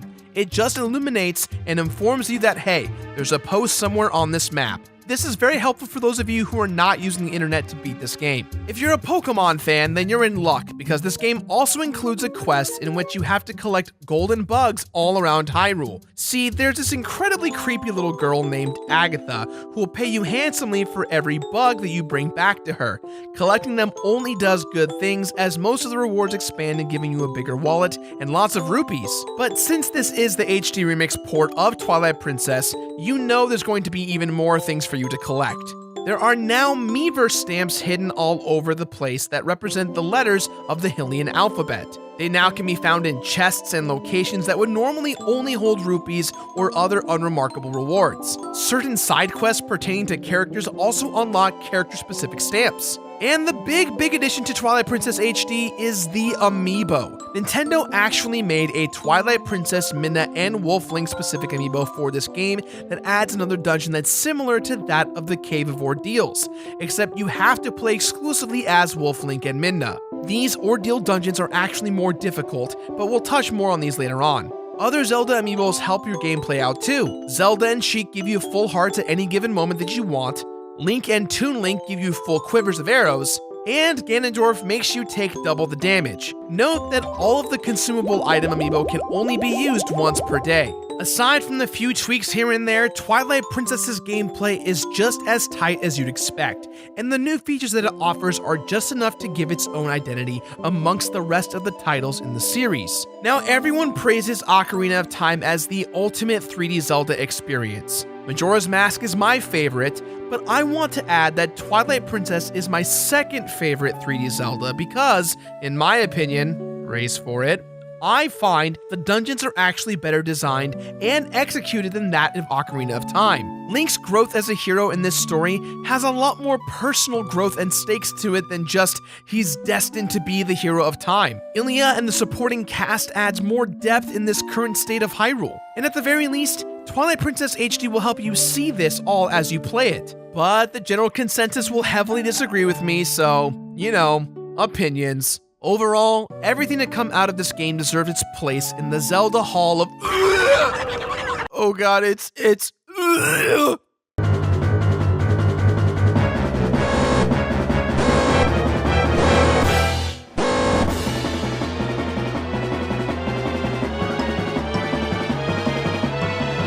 Link and Midna have overcome obstacle after obstacle on their journey. Link has reclaimed his humanity many a time, saved the missing children, and Midna has been revealed as the true Twilight Princess who was cursed into her diminutive form by Zant upon his ascension into power. Now our heroes have finally reached the heart of the Twilight Realm, Zant's Twilight Palace. Upon being confronted in his throne room, Zant reveals that when he was denied the Twilight Throne, he got a little bit butthurt, and in his desperation, turned to what he believed to be a god, the long-imprisoned Ganondorf, who was long ago banished to the Twilight by the sages. Are you really surprised? It's Zelda. There's Link, there's Princess Zelda, there's Ganondorf, the Master Sword, the god. Come on! But I guess Zant's god has forsaken him because after a brief boss rush-like battle, he's easily defeated by Link and accidentally destroyed by Midna when she gets angry and accidentally loses control of her power. The dynamic duo races towards Hyrule Castle to face Ganon himself, and after battling their way through the very top, they find him sitting on the throne like the boss that he is. Princess Zelda is infected with Ganon's darkness, and after defeating her in a quick game of magic volleyball, Midna manages to purge Zelda of the evil within her. Ganon reverts to his true beastly form and charges at Link wildly. You can bring him down with a well-placed arrow if you're in human form, or by standing your ground and tossing him aside in your wolf form. After dealing some damage to his underbelly, Ganon is seemingly defeated. But we all know how our final bosses work. After Ganon rears his ugly head, Midna, with a final act of selflessness, sacrifices herself to stop the evil wizard for good. But of course, her sacrifice does nothing, and Ganondorf shows up again, this time on horseback. Zelda calls upon the power of the spirits to summon the light arrows, and then she and Link hop onto Epona to finish the fight. When Zelda hits Ganon with an arrow, that's your chance to go close up and take him out. Repeat this process enough, and Ganon will eventually fall into the dust. Finally, Ganondorf will lock you into an arena with him, where you can leap at him to enter a clash. If you mash hard enough, you'll be rewarded with the opportunity to deal some damage to him. Keep up the pressure, and you'll deliver the final blow. For real, he's not coming back, I promise. With the Master Sword's blade still piercing his body. When blade pierced Deacon Frost. Get out, Bernard! The Triforce of Power fades from Ganondorf, and he finally dies on his feet.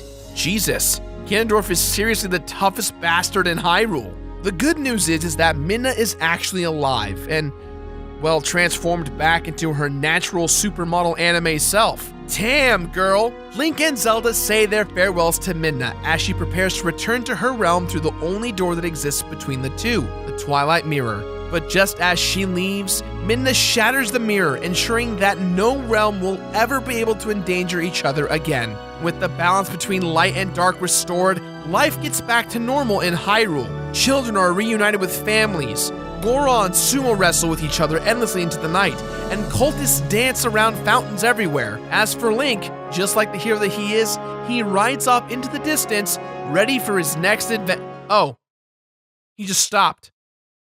The model just stopped. They didn't even fix it in the port. He just freezes.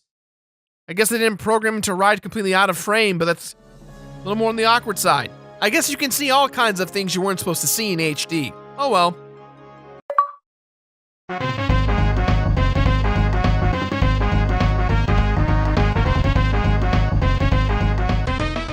Completing Twilight Princess 100% means lots and lots and lots of item hunting.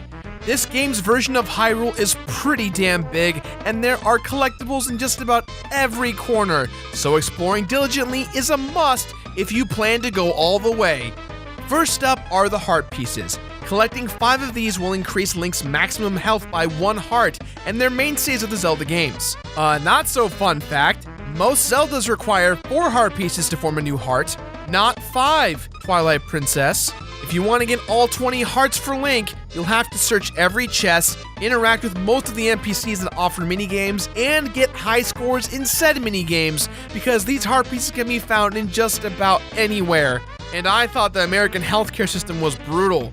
These Hylians don't mess around. If you ain't afraid of no ghosts and manage to defeat every Poe in the game, Giovanni and his cat will return to normal and give you a Miiverse stamp and 200 rupees every time your wallet is empty. Collecting some of the bugs leads to bigger wallets, but if you collect every single one, Agatha will reward you with a huge wallet that can hold up to 2,000 rupees. Thanks for giving me the thing I need to hold all the other stuff you've already given me after you've given it to me, so I waste the rupees. Don't look at me like that. You know exactly what I'm saying, Agatha. So there's fishing, like there are in every other Zelda game. Getting all the fish, including the legendary Loach, is just another thing about bragging rights. I'm bringing this up because there's also the roll goal minigame. This thing is really long, as it has 64 mini levels of a marble game that's long, tedious, boring, and frustrating. But if you manage to defeat all 64 levels, the fishing lady will fill your wallet completely.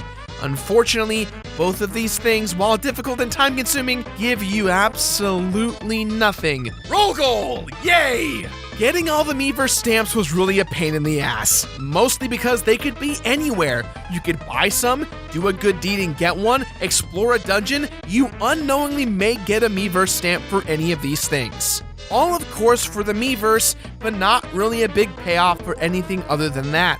Now there's the 2 secret dungeons we talked about earlier, one being the Cave of Ordeals, which is a 50-round enemy battleground, and the other being the Wolf Link Amiibo Caves, which is essentially the same thing but even harder. Every 10 floors you win in the Cave of Ordeals rewards you with a stamp and access to fairies at the different goddess springs in Hyrule. Getting down to the final floor will grant you with the permanent ability to get the Great Fairy Elixir, which is full HP for Link and boosts his damage overall. Temporarily, of course. Now, the Amiibo dungeon is tough. Tough as balls. You'll need to really just be patient yet act fast. You'll fight a lot of enemies that aren't meant to be taken down as Wolf Link that easily, so it's a bit of a climb. However, defeating this dungeon will give you the biggest wallet and allow you to hold 9,999 rupees. Great for when you want to equip that red rupee armor and waste a lot of cash. Woo! Go roll goal! None of these collectibles impact the game that much. They're just something to aim for if you want more of a challenge, or a little bit more time out of your Zelda experience. But the only thing you'll get if you complete the game 100% is the satisfaction of seeing your pimped out game save file when you boot up the game. Or in this case, a 100% game save file on both normal and hero mode. I'll take what I can get.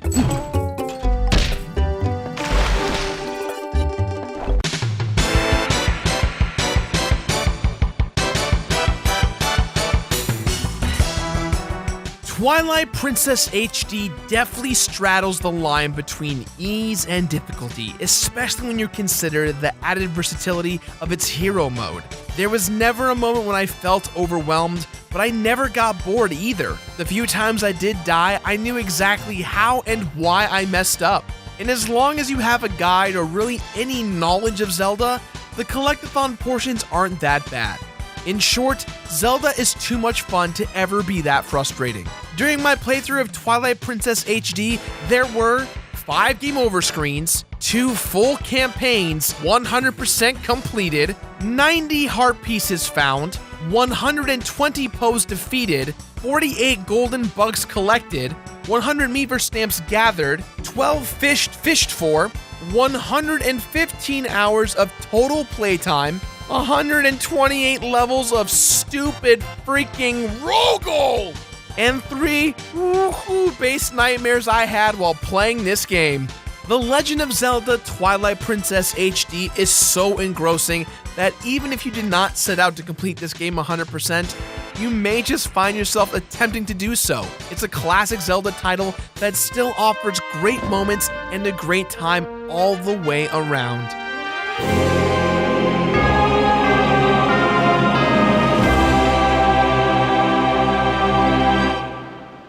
Twilight Princess HD is a wonderful experience if you've never played Twilight Princess. The graphical overhauls to the characters is fantastic. The atmospheres have never looked better. I will say because of the art style, it does not look nearly as polished or as timeless as the Wind Waker HD, but that's okay because for the most part, the gameplay experience involved in Twilight Princess HD is perfect. Whether you want to be a right-handed character or a left-handed character, if you want a hero mode that's more difficult or the easy, fun, normal mode that you want to have.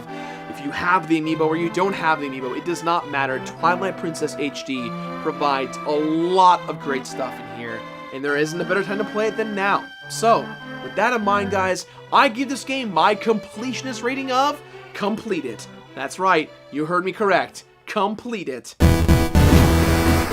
Complete it!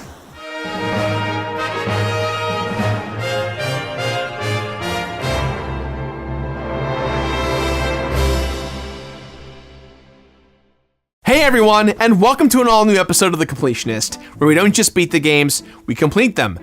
I have to give a quick disclaimer that I was given a free copy of Skyward Sword HD for the Nintendo Switch by Nintendo, as well as a bunch of free Zelda items, #free product. However, I was not paid for my views that you are about to hear in this video. So, again, I did not get paid by Nintendo to present the following video to you. They just gave me a copy of the game early so that I could try and complete it here for the show. We all remember that feeling when you're a kid, walking alone, and you see it, laying on the ground, a branch or stick that is immediately perfect, transforming into a super badass sword or lightsaber that instantly you pick up, hacking away at trees with reckless and mildly terrifying abandon. So to build an entire video game around this feeling makes sense, especially in the context of the Nintendo Wii and its motion controls. And that feeling is one of the entire reasons the Nintendo Wii became so popular. So when The Legend of Zelda Skyward Sword was announced, and it became clear that it was aiming to be a Zelda game in which the player actually got to do their own real-time sword fighting with the aid of the Wii Motion Plus, I was hopeful. But the divisive motion controls ended up dominating pretty much the entire conversation around the game, which, to be fair, makes sense. Some people found them totally unworkable and skipped this entire installment of the Zelda franchise immediately, despite it receiving almost universal praise amongst games critics at the time. For myself personally, I really enjoy the original game, motion control issues aside,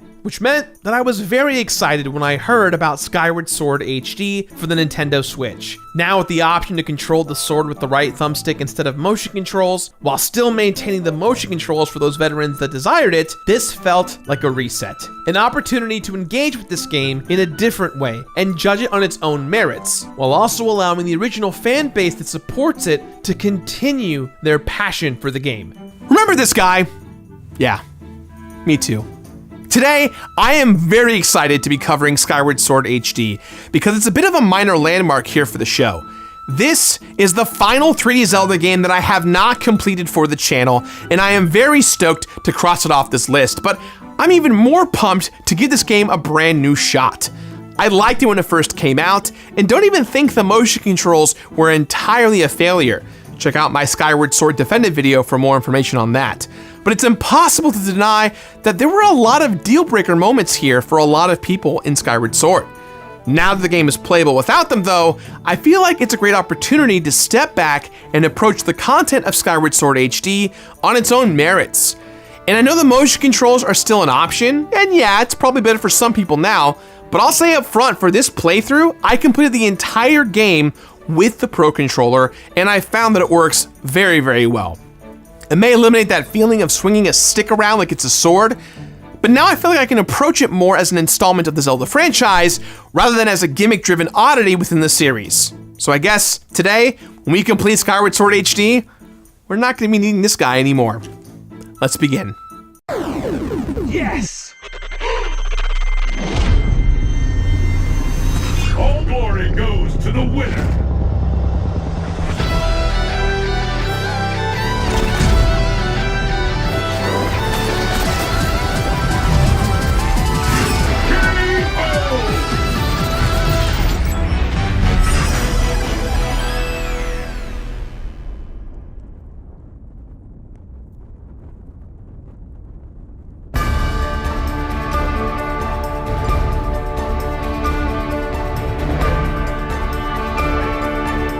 Each 3D game in the Zelda franchise has its own visual palette, with some leaning more towards gritty realism, like Twilight Princess, and others steering harder into a bright and colorful cartoon vibe, with Wind Waker probably being the most extreme example. Skyward Sword lands its visual choices somewhere in between those two zones. In hindsight, it feels kind of like a dry run for the Miyazaki-esque grandeur of Breath of the Wild. But at the same time, it felt like it was sort of just unable to commit to one or the other. So while this HD remaster obviously can't totally overhaul the style, it does sharpen it and make it crisper, allowing me to see that it's as meticulous and lovingly crafted as pretty much any other Zelda game out there. Most notably, the game now runs at a constant 60 FPS, which makes pretty much everything in the game look way prettier.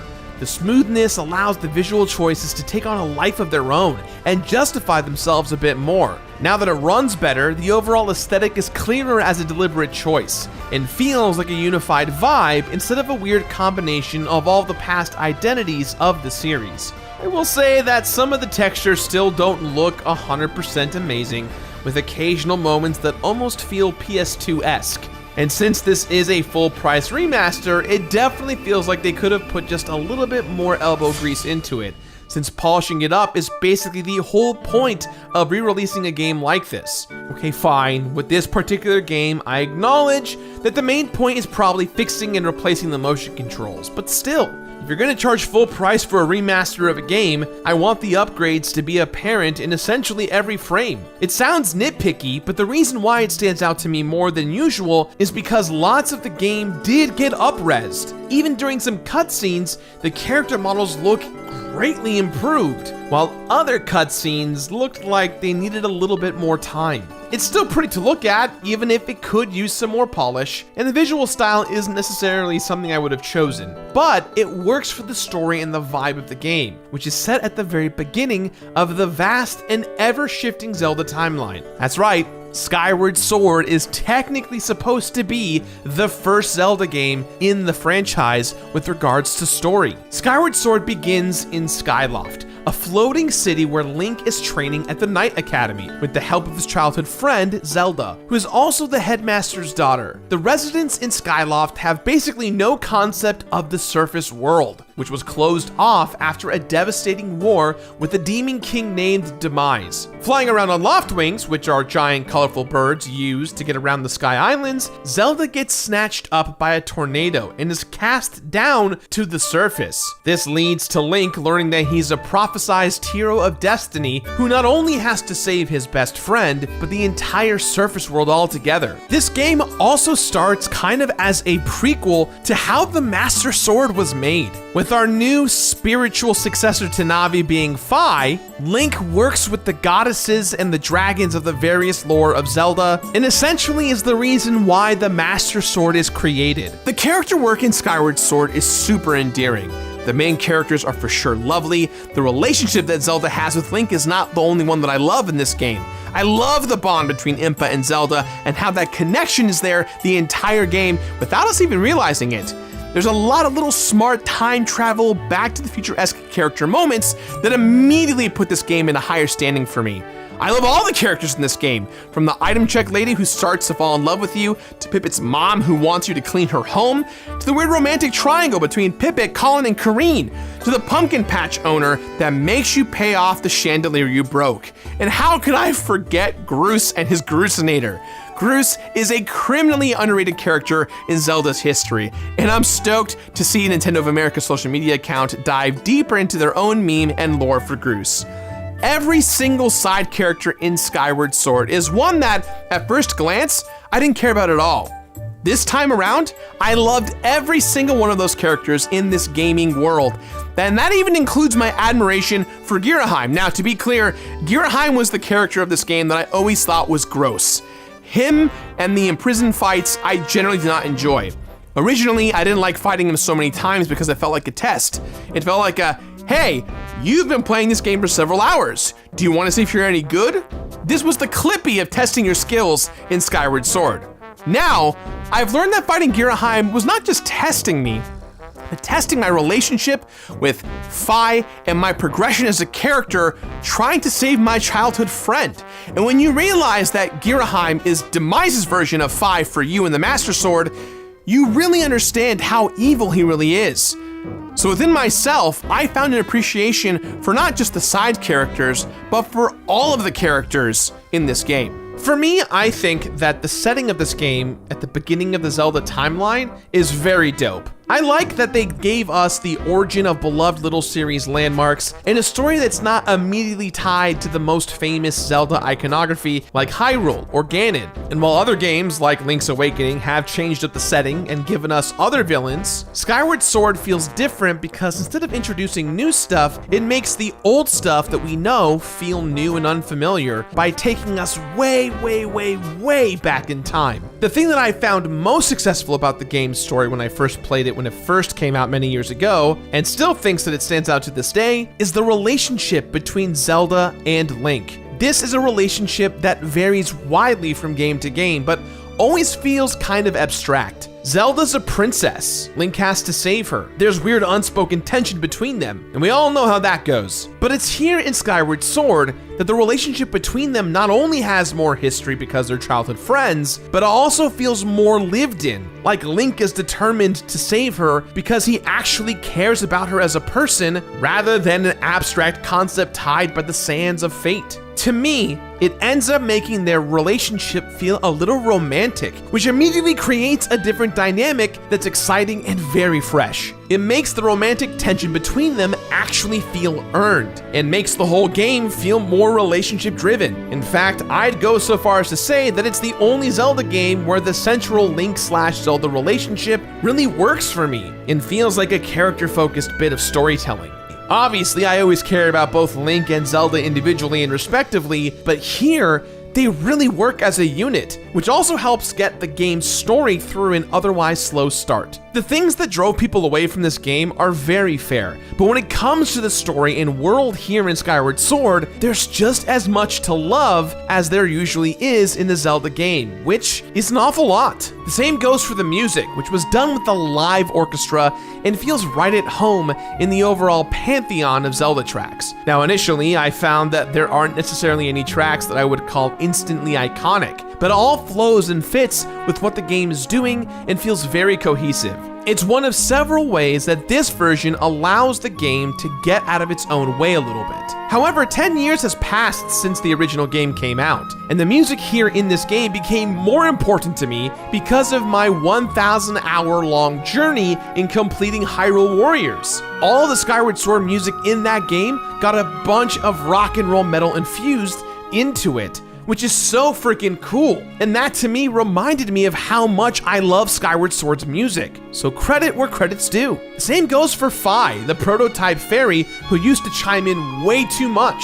Or even in the way the game only slows down now when you get an item for the first time, rather than every single time you pick up an item that you've already gotten.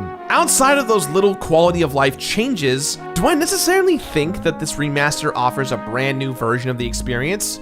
I don't know. Do you want to bust out your Wii or Wii U every time you want to play Skyward Sword in HD? Technically speaking, the Wii U does upconvert to 1080p, but the control scheme here is still rough. Not including the controls, which I'll get to in a little bit, this is very much the same game.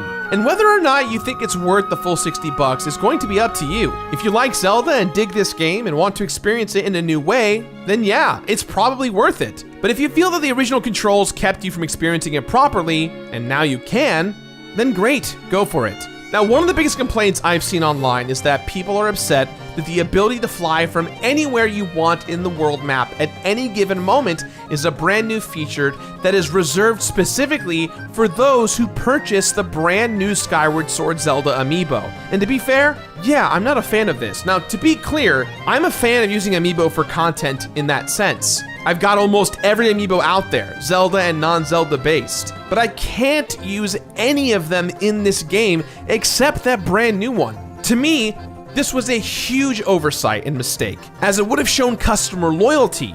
Real quick, I want to give a big thank you to Maverick on Twitch, aka Dan, who sent me this at the very last minute. I completed this whole game twice without using this guy, and as I was making this video, I got this guy in the mail, so thank you, Dan.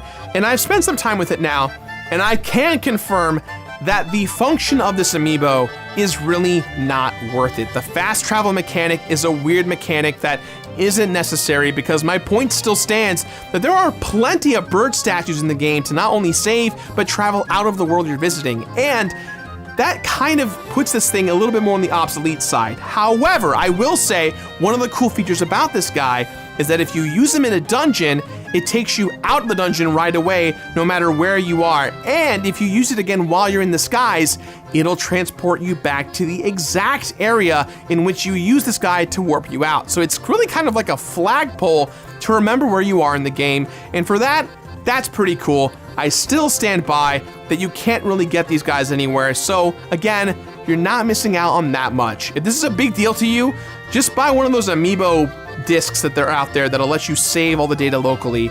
It'll save you time and money. The unfortunate truth is that all of these new improvements are not necessarily going to win over anyone who strongly disliked the game initially if you're judging the game based on its story and gameplay content. But I'm not sure that's what this remaster is for, because this remaster has only made the game more of itself. The visual style makes a bit more sense now, and the story is still very cool. But it's not like a major overhaul or anything, and the game is what it is. But now, it's free of some of the other baggage. I feel like I was able to approach it on its own level of content. It's still not even close to being my favorite 3D Zelda game visually, but it definitely has a style and vibe now that it commits to. And because of that, it is now in fact climbed up my list of favorite 3D Zeldas. In fact, that's one of the main things I'll say about this game, is that it really commits to all of its choices, for better and for worse.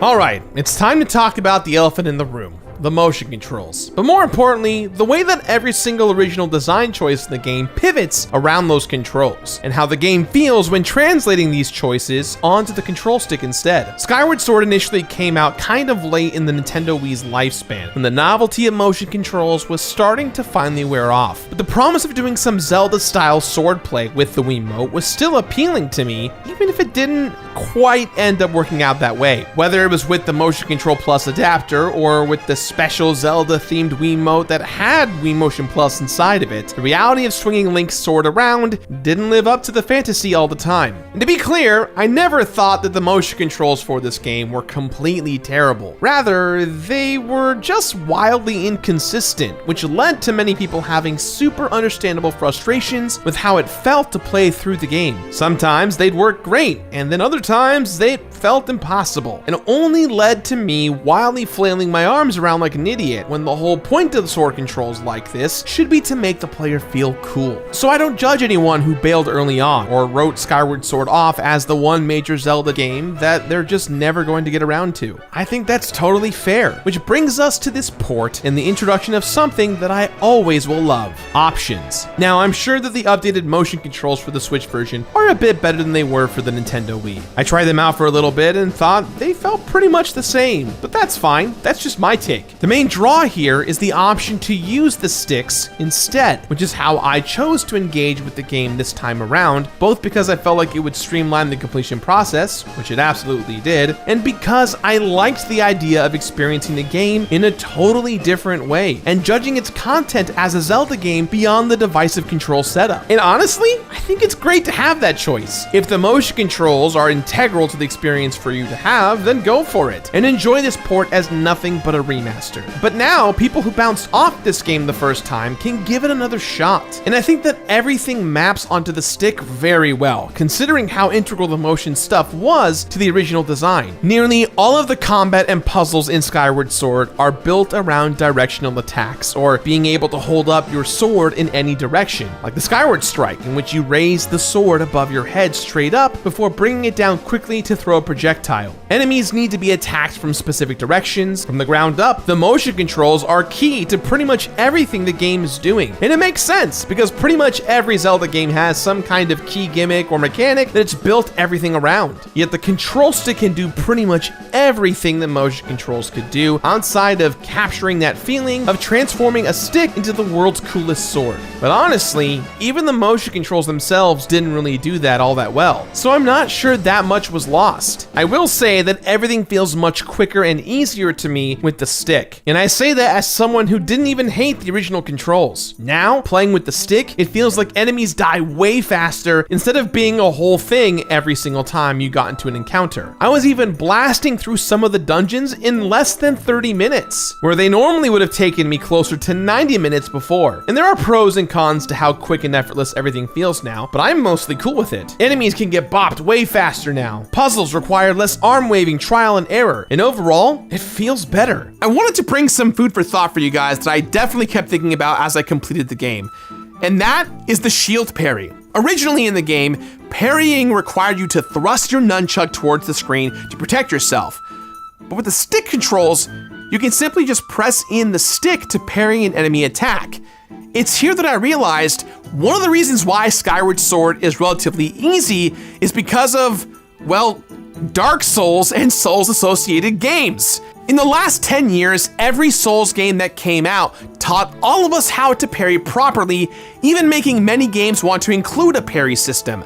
Skyward Sword's parry window is so large that when you parry, you've got not only a bunch of time to mess it up, but to effectively launch a massive counterattack with great ease. It does at times feel like it pivots the game from being too hard to being too easy, but it was only ever hard because of the controls. Now though, Link swings his sword so fast that it sometimes felt like I fucked up a boss so quickly that he never even had a chance. It reminds me of a terminal montage cartoon on YouTube, and I don't really have a problem with it. And it's definitely better than the alternative, which eventually led many people saying screw this and giving up. I mostly just think it's kind of hilarious watching Link slice a guy 30 times before he can even do anything about it. But like I said, the new controls mostly allow the game to step out from the shadow of the Wiimote and be approached to as simply a Zelda game. The opening hour of the game now feels like way less of a slog, and it feels quicker and easier to dive in and get invested, because now if you're playing with motion controls, it's because you were given the choice rather than having no other option if you want to experience the latest Zelda. A lot of people are asking, why did they port this game? And the reality is, it's been 10 years since it came out, which means there are going to be 10-year-old kids who experienced Breath of the Wild more recently who now get to experience a new entry in Zelda for them. And if the rumors are true, Skyward Sword might tie in heavily to the future of the Breath of the Wild franchise. Mini games in Skyward Sword used to be super annoying, but now they're fine. Certain enemies used to be an exercise in frustration, but here they're just slightly harder enemies. It lets the fundamental differences that this game has from the others in the series shine through, rather than just being the one where you have to wave your arms around a bunch and hope you do something. Even back when I played it the first time 10 years ago, I appreciated how different it felt. The airborne city of Skyloft is a really cool world, and flying to different floating islands and surface portals feels wonderful. Rather than trudging everywhere on a horse, it takes the sky concept seriously and makes it really fun to bounce back and forth between the clouds and the surface world. I do wish, however, that there was a new upgrade in this version that increases the speed of your bird, like a saddle or maybe more wings to burn through, similar to how they added a new engine in the Wind Waker HD port to speed up the travel process. It's fun to travel for sure, but you start to feel tired of moving around as you start doing all of the side content.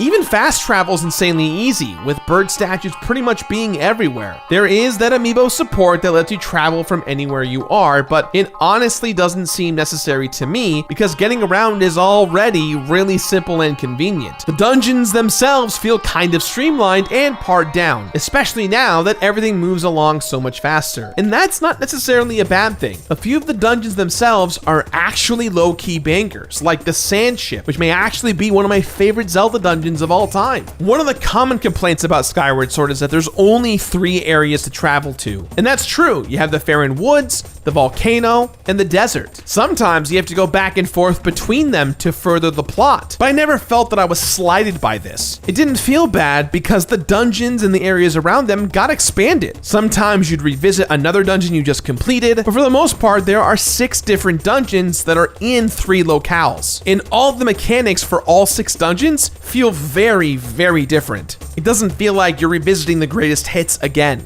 And although there are only 6 dungeons, there's kind of 9 main story tasks to complete by the time you're done with the game, including the final Triforce Goddess Temple dungeon towards the end. One of the most underrated things that I love about Skyward Sword are the items like the Beetle, Claw Shot, and Gust Bellows. They feel really strange and different from your typical Zelda items, but in a good way. However, the menu that pulls up your pouch in order to equip and use items is kind of janky, and that wasn't really fixed here in my opinion. It's extremely difficult to use when you get into the heat of combat, and I think that's maybe one of the reasons that these items don't get the recognition for being as cool as they are. I also think it's super weird that you have to get additional pouches in order to carry more items. And you have 2 different categories of pouches. You have your key items like the Claw Shot and the Gust Bellows, and then you have your adventure pouches. And these items can be bottles, your shield, bigger bomb bags or bigger ammo bags for different items, and even medals that increase the drop rate of different items. I personally don't like this system because you have to invest all of your money into acquiring all these pouches when you can, or completing certain side quests. But at the end of the day, I think that's kind of the point with taking Zelda into a different direction, right? Skyward Sword crawled so that Breath of the Wild could run, and the evidence is here in this game. All of this made me realize that the motion controls were the only thing about this game that I never really gelled with. They were fine, but they kept me from seeing this game in the same light that I see so many of the other 3D Zeldas. Like, my brain just kind of automatically slotted Skyward Sword into a different category altogether. But now I can see the ways that it fits into the larger picture of the franchise, and it's actually really dope. You can see the little elements that are being planted here as the future of what would come in Breath of the Wild, such as item durability for your shield and a stamina meter that you have to constantly monitor. But in that game, they just got more room to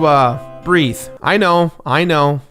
Although I still understand people who are upset at that $60 price tag. I also think that this re-release will allow people to experience Skyward Sword as the solid Zelda game that it actually is, rather than as some weird motion control novelty. That isn't to say that those novelty elements aren't still there, because they are. When you look past that, this is definitely a Zelda game that deserves to be played by anyone who loves Zelda. Seeing the beginning of the timeline is wonderful. It's much prettier now, and it's got options for how to play, so you don't have to risk being totally turned off by the controls and missing out. And that's amazing, because no one should miss out on a new main Zelda game ever. It's Zelda. It's pretty much always good. So it's a huge bummer that there was a game that even a bunch of hardcore fans were like, nah, I'm gonna skip that one. Sure, Skyward Sword may not be one of the best 3D Zelda games, but it makes big choices and commits to them. And now, thanks to this remaster and port, it's easier to appreciate those choices, whether or not you choose to continue grappling with the motion controls. Those controls may define a lot of this game's design choices, but they should define every player's interactions with the game. Because even a Zelda game that's just pretty good is still better than most other games out there.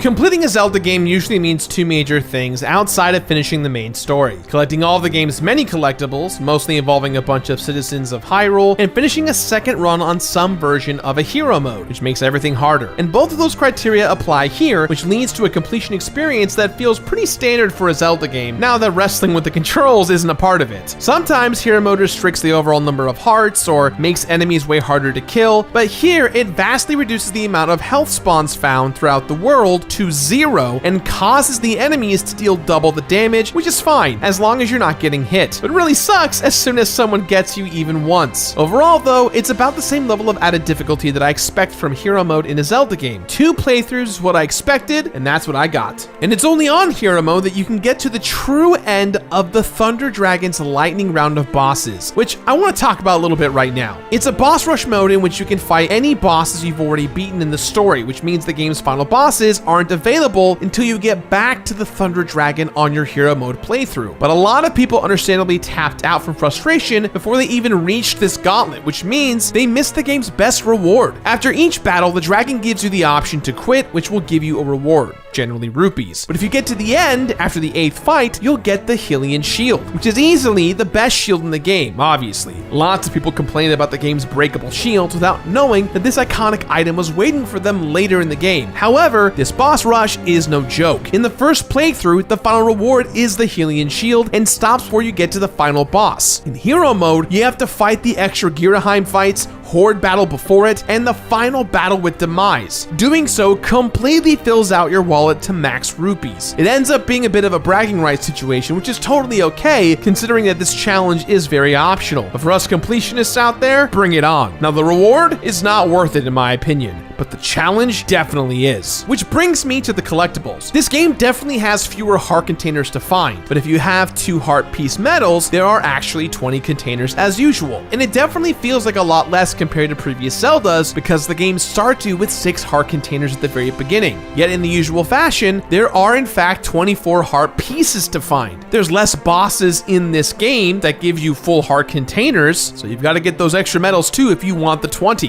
But I also upgraded all the items, including getting the wallet capacity to 9,900 and the adventure pouch capacity to 8, because you're not a true adventurer if you can't carry a bunch of stuff. But that's not all, because this is definitely a Zelda game, and while it's not nearly as collectible crazy as something like Breath of the Wild, there's still plenty of stuff to find, including 5 bottles for storing various liquids, 10 medals that provide bonuses when equipped, 16 collectible treasures, which are actually materials used to upgrade your items, 12 bug types that can either be sold to a bug aficionado or used to upgrade your potions, and 27 goddess cubes, each of which unlocks a corresponding treasure chest when you strike it with the Skyward Strike. We can't count out all of the goodwill that we do in Skyward Sword, as most of the heart pieces, items, and side quests are accomplished by collecting gratitude crystals. There's a monster who's been cursed who deeply just wants to be a human. In order to do so, you have to help all the different denizens of Skyloft, and when doing these things, you'll get reward markers in the form of gratitude crystals. Every 10 to 20 gratitude crystals nets you an item such as a heart piece, bigger wallet, maybe a medal, and so much more, which means you'll have to collect all 80 gratitude crystals in order to make the beast human. Everything I just said times by 2 because I had to do, once again, 2 full playthroughs. Doing all of this with the motion controls seems like it may have felt like a lot, but when removed from that context and placed in the context of the rest of the series, it's all pretty reasonable, especially considering that playing with the stick made me feel like I was blasting through the game, so all of the collectibles just kind of fell into place. Each playthrough here still took me somewhere between 20 to 30 hours a piece because I actually wanted to go everywhere and do everything twice. That amount of time investment obviously would be a bit more with the original controls, but even those hours would feel like way more if I was battling with the motion controls the entire time. And 20-something hours for one playthrough of a Zelda game is super reasonable when each of those hours is pretty easy and enjoyable. And I know not everyone's gonna vibe with either of the control schemes enough to do 2 full playthroughs of this game, but hopefully having options of how to play will encourage everyone to do at least 1 full playthrough so they can experience an incredibly solid entry of the Zelda franchise from beginning to end and judge it on its own merits as a game. Because there's a reason that this was the last 3D Zelda game I never completed for the show, and that's that it never felt worth it until I had those options. But I never regretted playing it before either, and I don't regret playing it in a new way now. When it comes to whether or not this remaster is worth it, each person has to make their own decision and call for this. But for me, it definitely was, because at the end of the day, the main Zelda games are pretty much always worth it. And no matter what directions future entries take, I don't see that changing anytime soon.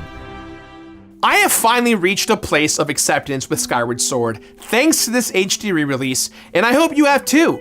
I totally understand why so many people just couldn't deal with the wildly inconsistent controls, and I also get why a lot of people wouldn't want to drop 60 bones on a remaster. But I stand by the fact, when considered outside of all that extra baggage, this is a great Zelda game. And while a second playthrough on Hero Mode is probably only necessary if you found the original run too easy, the story is cool and relationship driven. The items and dungeons rule, and I've even warmed up to the art style over all of these years. Which means that whether you chose to experience Skyward Sword with the Joy-Con's motion controls or with the stick, we can finally lay this contentious bit of Zelda history to rest, respectively. I'm gonna rest it right here. No one's gonna use the Wiimote, so I'm just gonna put mine down there too. So, with that in mind, guys, I give this game my completionist rating of finish it.